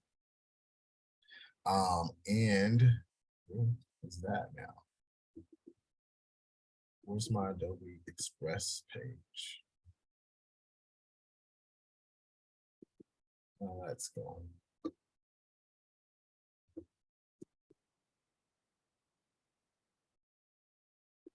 I thought I had all my windows open for y'all, and this is really sucky because I really wanted it to flow. Oh, here it is. Cool. So here's the other one I wanted to look. So this is the Good Food Zone, right? So this is the implementation proposal that was developed, and it was developed in partnership with community. And this really depicts the narrative component that was centered in the implementation process, right? There was the history and purpose of the implementation proposal. We conducted a progress report in relation to the policy being passed, right? The added geographical locations for the sites that could get a good food zone. We also identified businesses and made a lot of connections in the council district's office, the council district areas that the good food zones were approved for. We developed a proposal of the program structure. The program was really centered around providing technical assistance around business training, navigating systems, management leadership, product development, and technology adoption. We developed a program structure, which is prototyping what the program should look like, the deliverables over a 3-year period. And then we also developed goals, right? The goal was to increase access and demand for healthy food in food desert communities, which would result in increased options for healthy food, as well as build demand for healthy food through culturally relevant practices. And the goals we had with fostering healthy supply and demand balance, it really sat at the intersection of racial, health, and economic justice. And so with that, our other goal was to promote economic development through food entrepreneurship. So in addition to increasing access to healthy food, we wanted to create a pathway for entrepreneurship, not only for new healthy food businesses, but create sustainability for existing ones. Help healthy food business owners develop strong business acumen, scale micro and small healthy food business operations, right? We were trying to support with their sustainability in these communities that desperately needed their presence because of the lack of healthy food options. So with the funding constraints, we have to identify what were the funding opportunities and constraints for that. So we developed the funding proposal for operations, technical assistance, education, outreach, etc.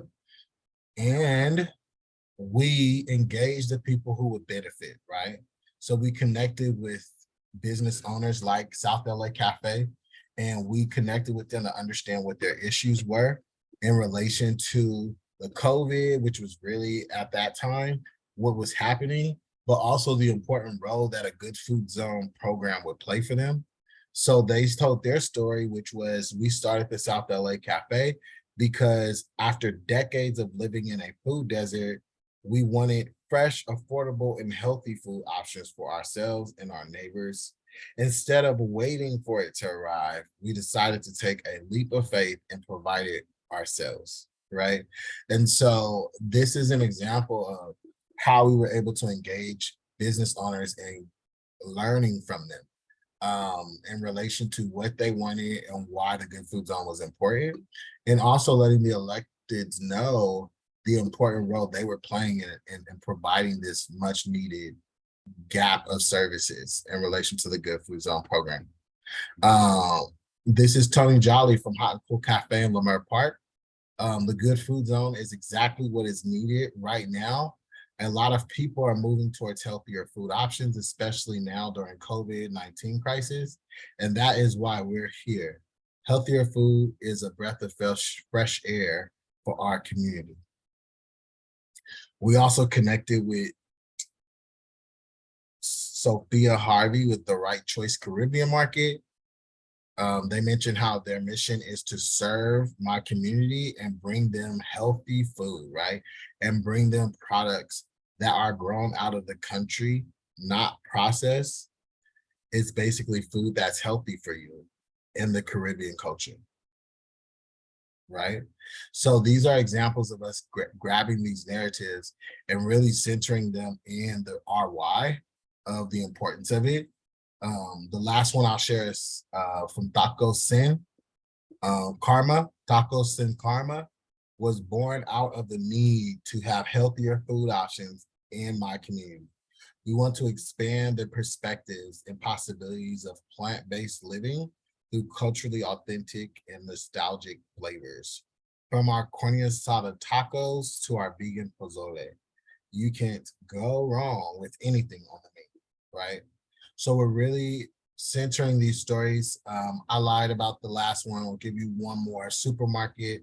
Not only was Olympia Osset the business owner, founder of Supermarket, she was also a community leader. She was at many of these organizing events. She showed up to many of the opportunities to speak in front of council, to give public remarks.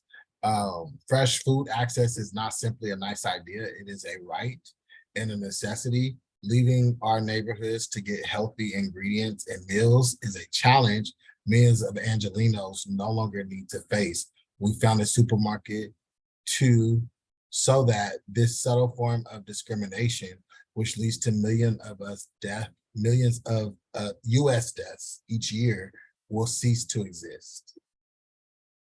So this is an example of the role that narrative played in the passing of this Good Food Zone policy, and also how it framed our approach for implementation.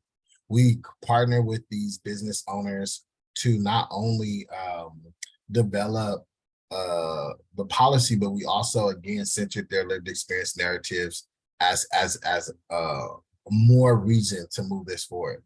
This proposal ultimately urged local government to take action by identifying the timeline for feasibility, for the feasibility report and the pilot implementation, because that was what was approved through the policy, right? So again, this is an example of leveraging the authority of the policy window to make your requests. Identifying budget line items to fund the proposed $3.6 million 3-year pilot. And this is the number that we developed, right? Like we want to have at least $3.6 million for the pilot. And I think they may have approved that amount for a 3-year period. But this may have been the number that we developed after we made all of the funding constraints. I can't recall right now. But prioritizing the implementation of the Good Food Zone as a tactic for community and business resiliency modeling during and post-COVID. So again, creating not only a framework for addressing the now, but a sustainable framework that could live long into the future, right? Expanding the pilot to help more healthy food businesses during the pandemic. Again, a lot of your projects may start off as pilots or small scale, but if they work, definitely work to scale them, right? So yeah, this is an example of another policy window and process of policy implementation, leveraging community leaders as partners. I have no idea where the Adobe went, so I'm gonna open it again. It should be Express.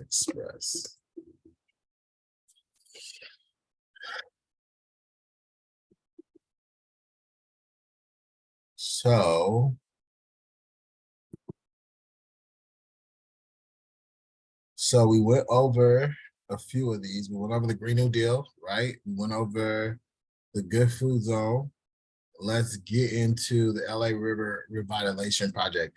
And we went over this in a video. It was a video on the LA River Revitalization Project.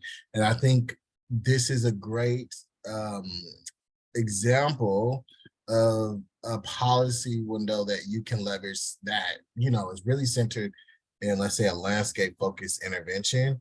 The Good Food Zone is an example of, let's say, process and how you can engage impacted people in a process. But the LA Revitalization Project, I think, is an awesome example of a project that is something that you all may be able to pull into your project considerations, especially if you're doing something like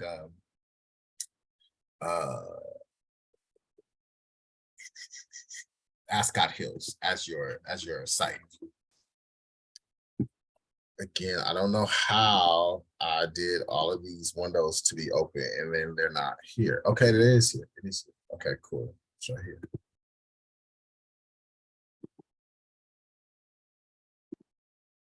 So this is the LA Revitalization Project. It really goes into detail on how they are approaching this project. And it also has some really great focus areas that you may be able to focus on and pull into your project as far as either precedent and or interventions that you can consider. So the history of the LA River, the existing conditions, right? So if you're trying to understand, let's say, build a site history, let's say if your site is the LA River, more than likely your site probably has a document similar to this. So you definitely want to try to find the document that represents your site, but there should be some history of that site. The existing conditions really is a really great part of this, because it allows you to see what challenges exist on site, right? And what ways your intervention could be relevant, okay?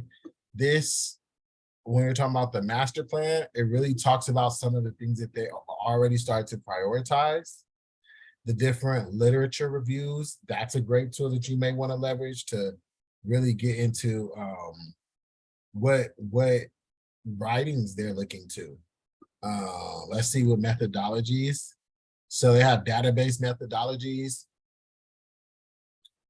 looking at the different approaches that they're taking to the LA River. These may be some really great things to model, let's say, different data points that you may want to investigate for your site. So definitely not only look at these as let's say precedents, but also just look at it as an example to model. I did give you all an outline to use, but these reports, don't get intimidated by the page size, right? You're really just looking at the outline. Your content is going to be this deep, right? But it also gives you an example of what it looks like at scale. The LA River project is a big project. Your projects are going to be a lot smaller, but I do want you all to see yourselves in these level of conversations, especially with what you learned in this course. I want you all to kind of see yourselves as one day writing up a big report like this in relation to a landscape intervention consideration, or one day making a proposal that your proposal is within this 500-page report, right? So really looking at these type of documents are going to be very useful. And the cool thing about this tool is that you actually can maneuver around the document pretty easy by going to the table of contents and then clicking on your relevant section, okay? So if you go here and you're like, okay, I want to look at some design components. They are doing some trails. Let's see. They're doing some trails. Let's look at the trails. What kind of trails are they doing? Let's see. Okay, cool. So they got some trails, right? Boom. Click that. So they got some background, some considerations. The LA River Trail and access gateways should be designed to be as universally accessible as possible and inclusive for all users according to LA River Master Plan Design Guidelines. In some areas along the river, a limited right of way or presence of adjacent infrastructure or private ownership pose challenges to completing the LA River Trail or providing access between the river and adjacent communities. So it's already telling you some of the considerations to be mindful of, some of the things that they're trying to think through. And so, like, let's say if it's a challenge that they haven't addressed, your proposal, your intervention could address that, right? So these type of tools allow you to not only think of this specific site, but let's say this is a challenge on your site that's different from the LA River project. It allows you to see how they investigated a similar challenge. How do they mitigate that similar challenge at the LA River site? And how you can maybe consider a similar approach on your site, right? So again, definitely leverage these policy windows because again, it definitely brings strength. your site may be along the LA River watershed, right? And so really looking at that as a component to build in. Is there any considerations in relation to the watersheds that exist within the riparian way of the LA River? So really looking at that is a really big part of your site analysis. And if there's a component that you can attach to the LA River Revitalization Project, that'll be a really good look. Okay, so going back to Express, boom. So we talked about the LA Green New Deal. We talked about the Good Food Zone. We talked about the LA River Revitalization Project. I now want to talk to you about the Office of Racial Equity Action Plan. This is the plan that I showed you all the last time we spoke, excuse me. And so this was a really big plan that took about a year to develop, a little over a year to develop. We went over this last class, you know, again, similar to the other documents we've seen, got the background in there, a methodology. And so I wrote this up using a community-centered approach, but I created a process to ensure that that's what informed this report. And so that is what is here, right? This right here, this process really is the tool that I use to inform that report.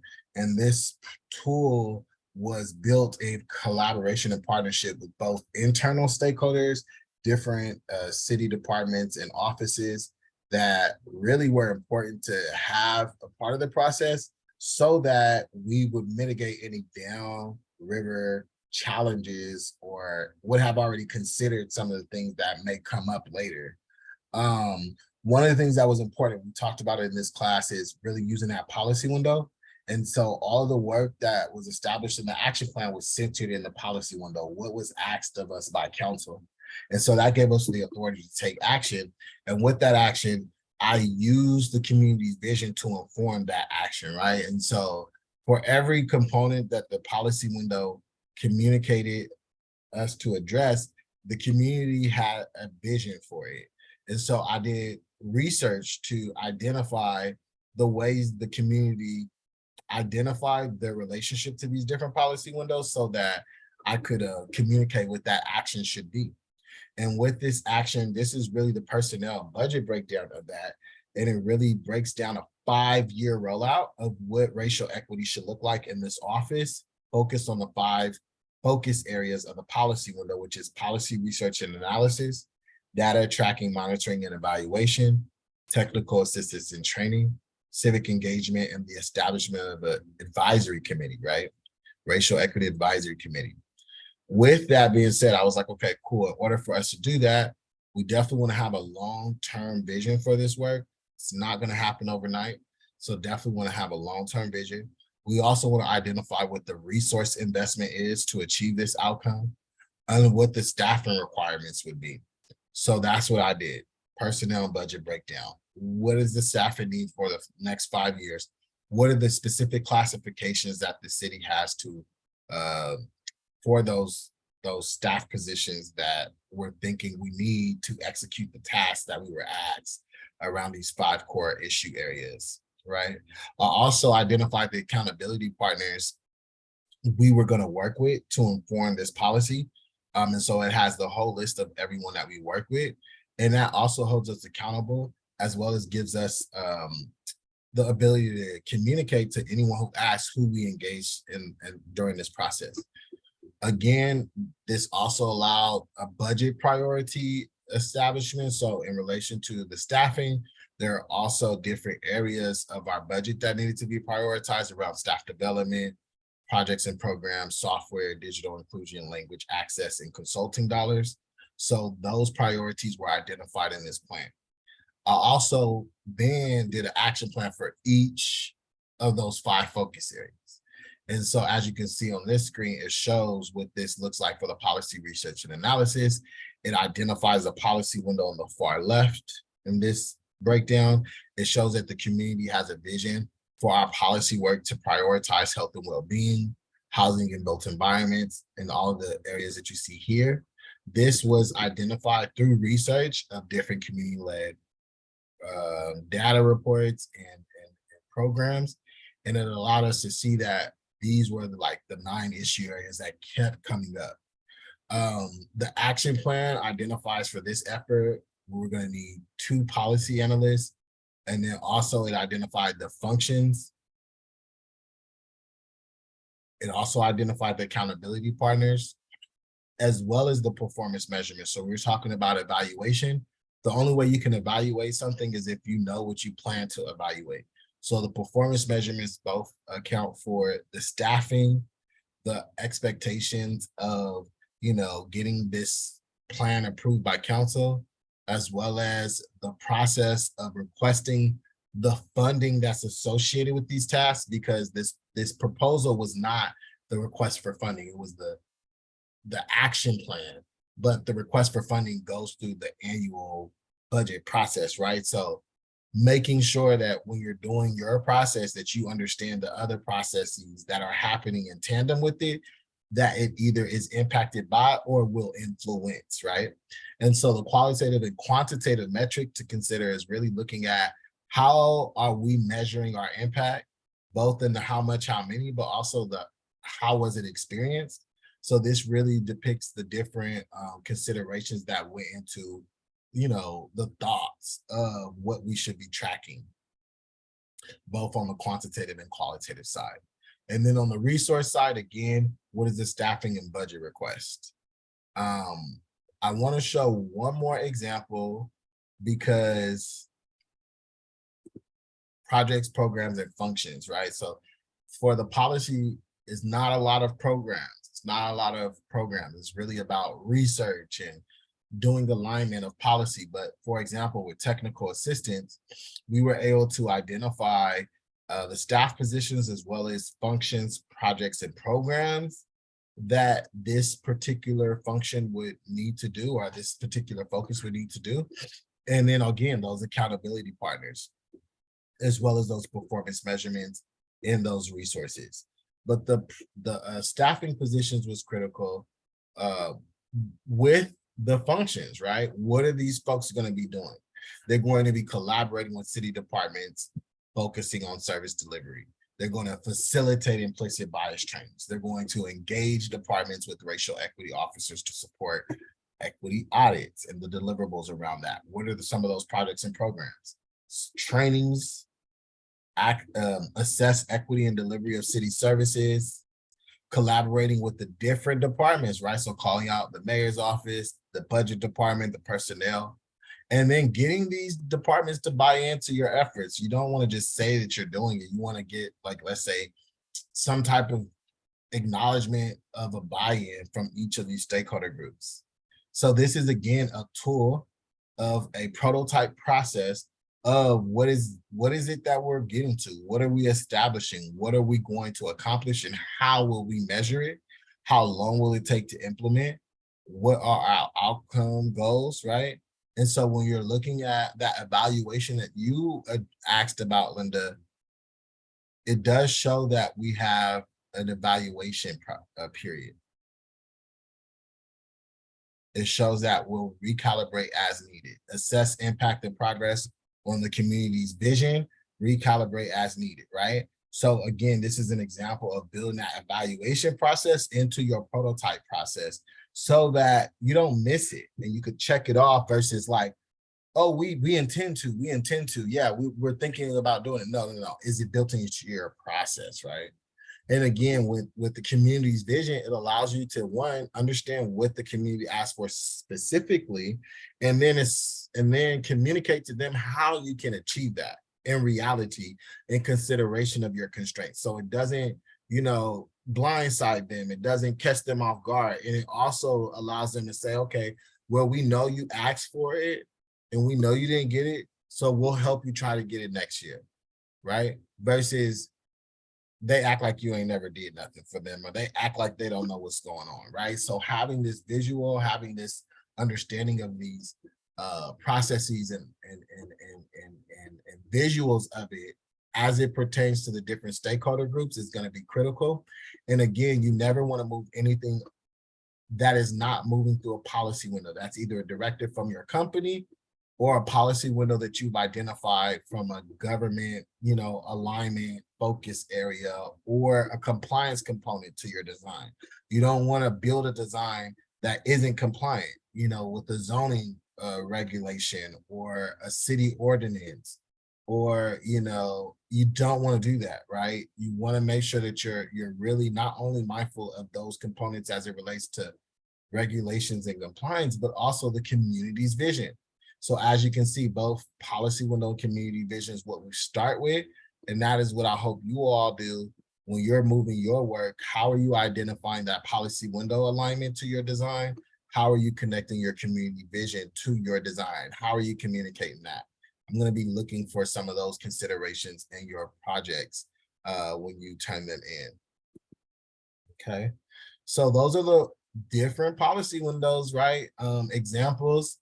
I want to go ahead and open it up for questions, right? But before that, when you're dealing with your policy window documents, right, you definitely want to identify, okay, cool. What are some of the design research strategies that I'm trying to achieve with this? I want to know what the design constraints, the policy constraints, the financial constraints, and the social, political, environmental, economic challenges and considerations that I want to be mindful of that will inform my proposal, right? Inform my design intervention. So with that being said, I'm going to stop sharing my screen. I'm going to ask you all how you all felt about the lecture today. And then I want you all to share where you are at with your final project assignments and how your experience in today's lecture around the strength of the policy window or finding your authority through the policy window is going to help strengthen your projects. Let's start with you, Hermilo.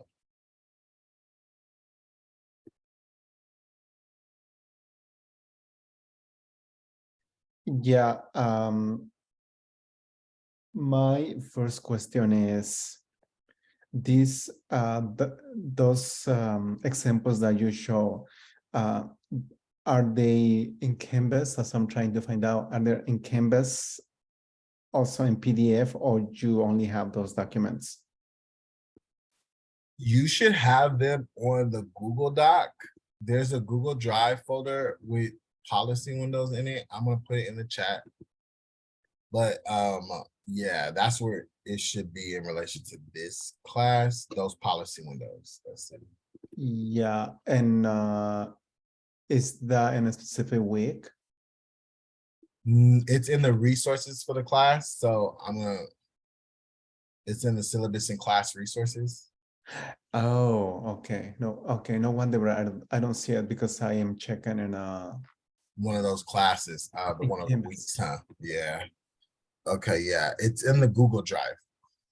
I'll And put it in for this week's because it'll be a great tool to connect with, especially with the lecture. So I'll put the link on the Canvas for this week, but it is already in the Google Drive. And it doesn't have, it has, I think I need to put the Office of Racial Equity, but it does have the LA River Revitalization Project as well as the Green New Deal. It has, which one? It has the Green New Deal, the R County Plan, framework for Element City Gen Plan, and then the LA River Revitalization Plan. I'll put the Office of Racial Equity documents on there, and then I'll put the Good Food Zone documents on there. all right. Yeah. Yeah, I got a little bit confused, yeah, because when it comes to write the proposal, I thought he mentioned before that I had to consider some codes for the county or something like that. That's what I was a little bit it was not very clear to me. Now that you show all this, I think I have to, yeah, probably the rest of my papers that I had to do is to consider some of the examples that you mentioned. Mm-hmm. And also I had to read the documents on my own to understand, because there's a lot of information and There of course, is. I cannot remember. Yeah, if you ask me anything right now, honestly, I don't remember because it's the first time that I've seen those documents and sounds very interesting to me. So yes, definitely, I want to. I think I want to take a look at these papers, these documents, and see how I can add it into my paper. So definitely. Right. And just to let you know, you can use some of those documents, as you can cite them. But let's say the LA River Revitalization Project and the Green New Deal, and maybe even the R County Plan, I think are most relevant. However, I really wanted to just walk you all through the process of using narrative as well as policy window to achieve an outcome. Right. So I want you to really not only take these as opportunities to cite or do research, but also the walkthrough of the process of getting to this outcome of a policy implementation proposal, or how do you use a policy window to inform the considerations that you're making, right? And so I want you to think of it like that as well. And even the way that, even though, like, let's say one was the LA River Revitalization Project and one was the Office of Racial Equity Action Plan, they both had a similar approach to like identifying the background, identifying the methodology, right? And then proposing what the interventions are. All right. All right. Well, thank you. Ryan?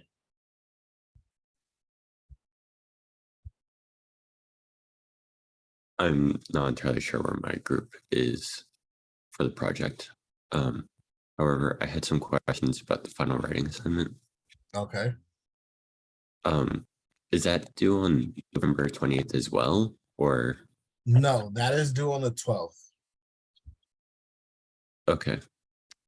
Thank you. No problem.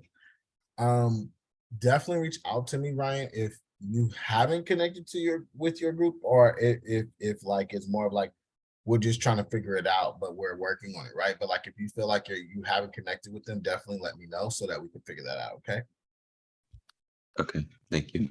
And it's 2,500 words, or Yeah, I think it was 2,500 to 3,000 words. or 3,000. Yeah, so 25 to 3,000. Is there any way that like it could be 2,000? Because I don't know, I feel like for me with like my studio and I'm working, like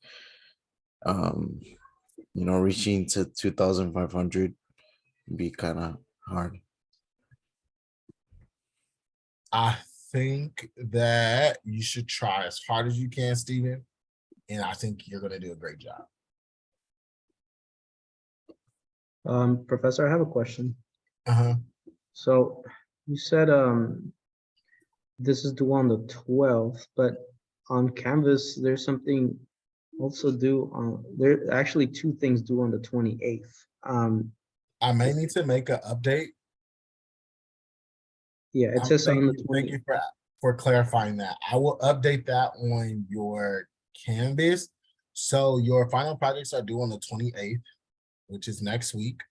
That is a group project. Yes, correct? the group project. And then your final writing assignment is due on December 12th, which is our last day of classes. Okay. Now December 12th, there's something I think due. It says final assignment request for proposals. Is that the same final writing assignment? Let me see. It shouldn't be titled that. It should be different. The request for proposal, I don't know what the heck that is, but your midterm is okay. That is 4771. Let me check that. But the request for proposal is not an assignment. The only thing you have to worry about at this point is your final writing assignment and your final group project. Okay. Sounds good. And I have a surprise for y'all because y'all projects are due on the 28th, but you will be having your final reviews on the 5th and the 12th. So there's already folks committed to come in and review your final projects. So come with it, right? Come with it. This is the time to show everyone what you've learned and how your final projects will display that. So definitely I'm excited to see what you all have on the 28th and then present those to our guest on the 5th and the 12th. So definitely let me know if y'all are having issues with your assignments. Give me a thumbs up if y'all are excited about turning them in. Okay, cool. We got some folks excited about turning them in. Y'all did some really great midterms, so I'm really excited to kind of see how you all incorporate them into your design precedents and site analysis, as well as how you develop a narrative with it as well. So like your project is going to be dope. I'm really excited about them, and yeah, it's going to be great. So are these gonna be like design reviews sort of online? Yeah, yep. They're going to be design reviews. They're going to be online. You all will have to present your projects and people will give you feedback on it. Awesome. How long do we have like for presentation, and how much time do we have for feedback? It's going to be about 15 minutes because y'all have about 3 different projects within your one project. So 5 minutes for each of those sections, part 1, 2, and 3, and then about 5 minutes for feedback and question answers, which is not going to happen, right? It's going to be way longer than that. We're not going to be anything on time. But I think with the 3 hours that we have in the class session, the fact that we're in groups of 3, we should be cool as far as like time constraints. So what y'all need to just focus on is that 15-minute presentation time. And then we'll just see what happens with the question and answers. Do you think 8 to 10 minute, and then I have love your the rest negotiation, for Stephen. I really do. for feedback? Because I I think that's like the middle ground. I do. I see that. I think Eight, that would be eight good. minimum, but like 10. Or maybe if you want like 9 to 12. How does everybody else feel about that? Thumbs up with that? With the 8 to 10, thumbs up? Or 9 to 12, thumbs down? Let's do What was that again, Professor? Can you hold repeat? on. So thumbs up is for 8 to 10, and then thumbs down is from 9 to 12. 8 to 10 minutes. That's good. Everybody's on that. Okay, cool. We could do 8 to 10 minutes. And then we'll open it for question and answer.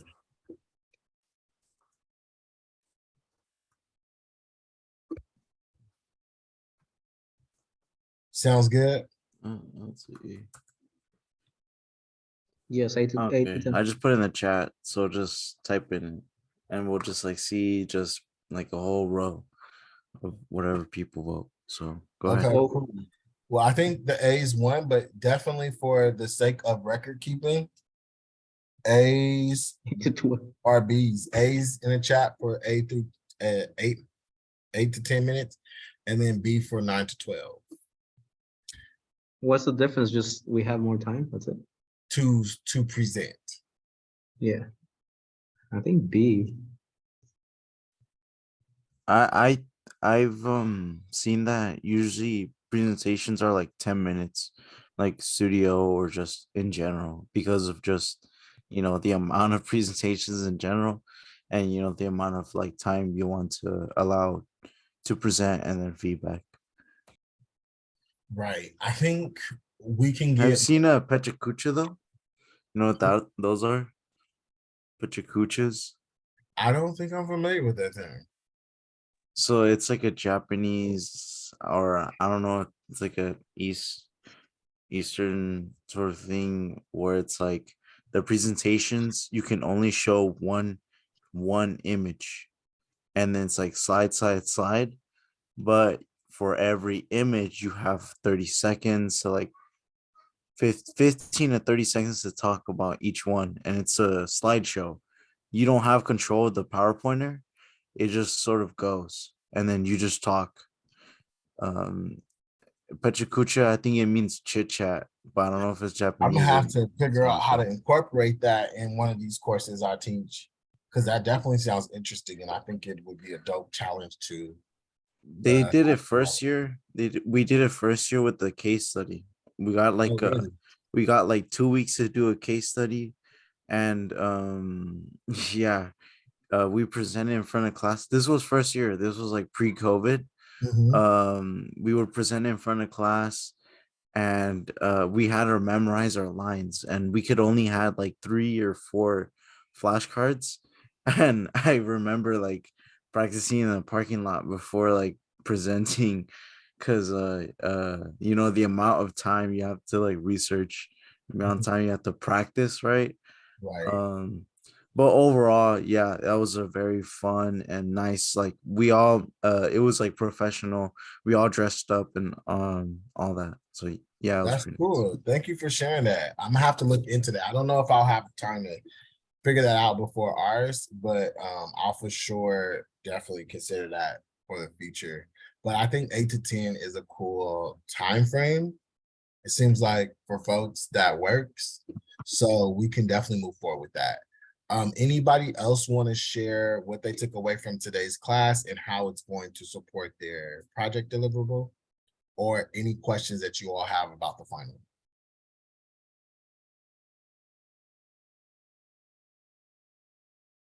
I had just one kind of off-topic request. If I don't know if we have time during class, usually if we could take like a 5-minute break, because sometimes I feel like I miss things because I'm like going to the bathroom or like grabbing a snack or something. And I know like a lot of my other 3-hour classes I feel have so bad, Jenna, like, because no, I feel like it's not a criticism towards you. It's just like no, when no, I no. was It's in just that the class biology. is over now, and it's like I should have considered that a long time ago. Oh And no, it's okay. I will definitely be mindful of that the next time I teach a 3-hour class. Then we You're like should a probably power horse. You're man. class is great. Keep going. Yeah, and there's always so much to try to get through. No, but no, that is, I appreciate that feedback, Jenna, and I will definitely be mindful of that.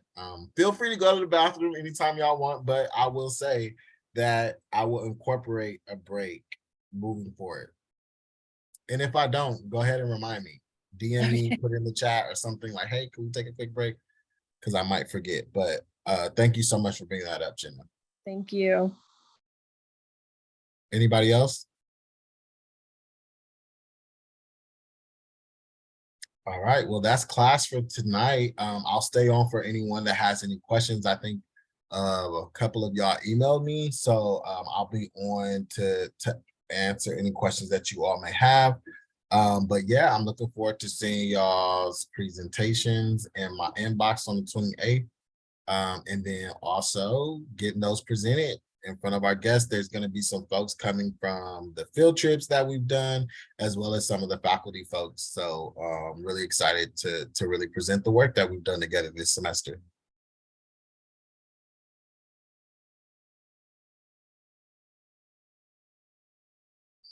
No, thank you all. I really, really appreciate this journey we've been through.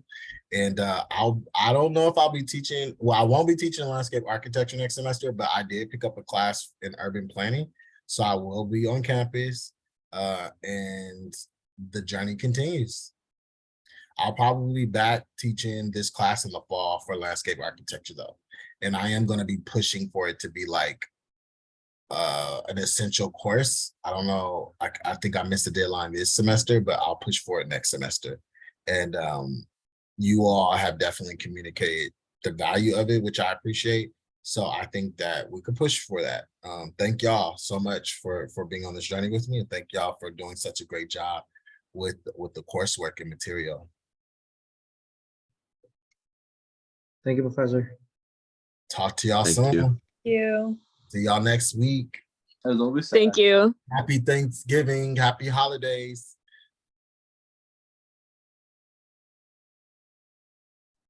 Happy holidays. Bye. Happy holidays. Happy holidays. Good night. You all have a good one. Such a pleasure. Always a share space. I have a question. Yes, sir. I think I'm a little bit confused. Mhm. I have to submit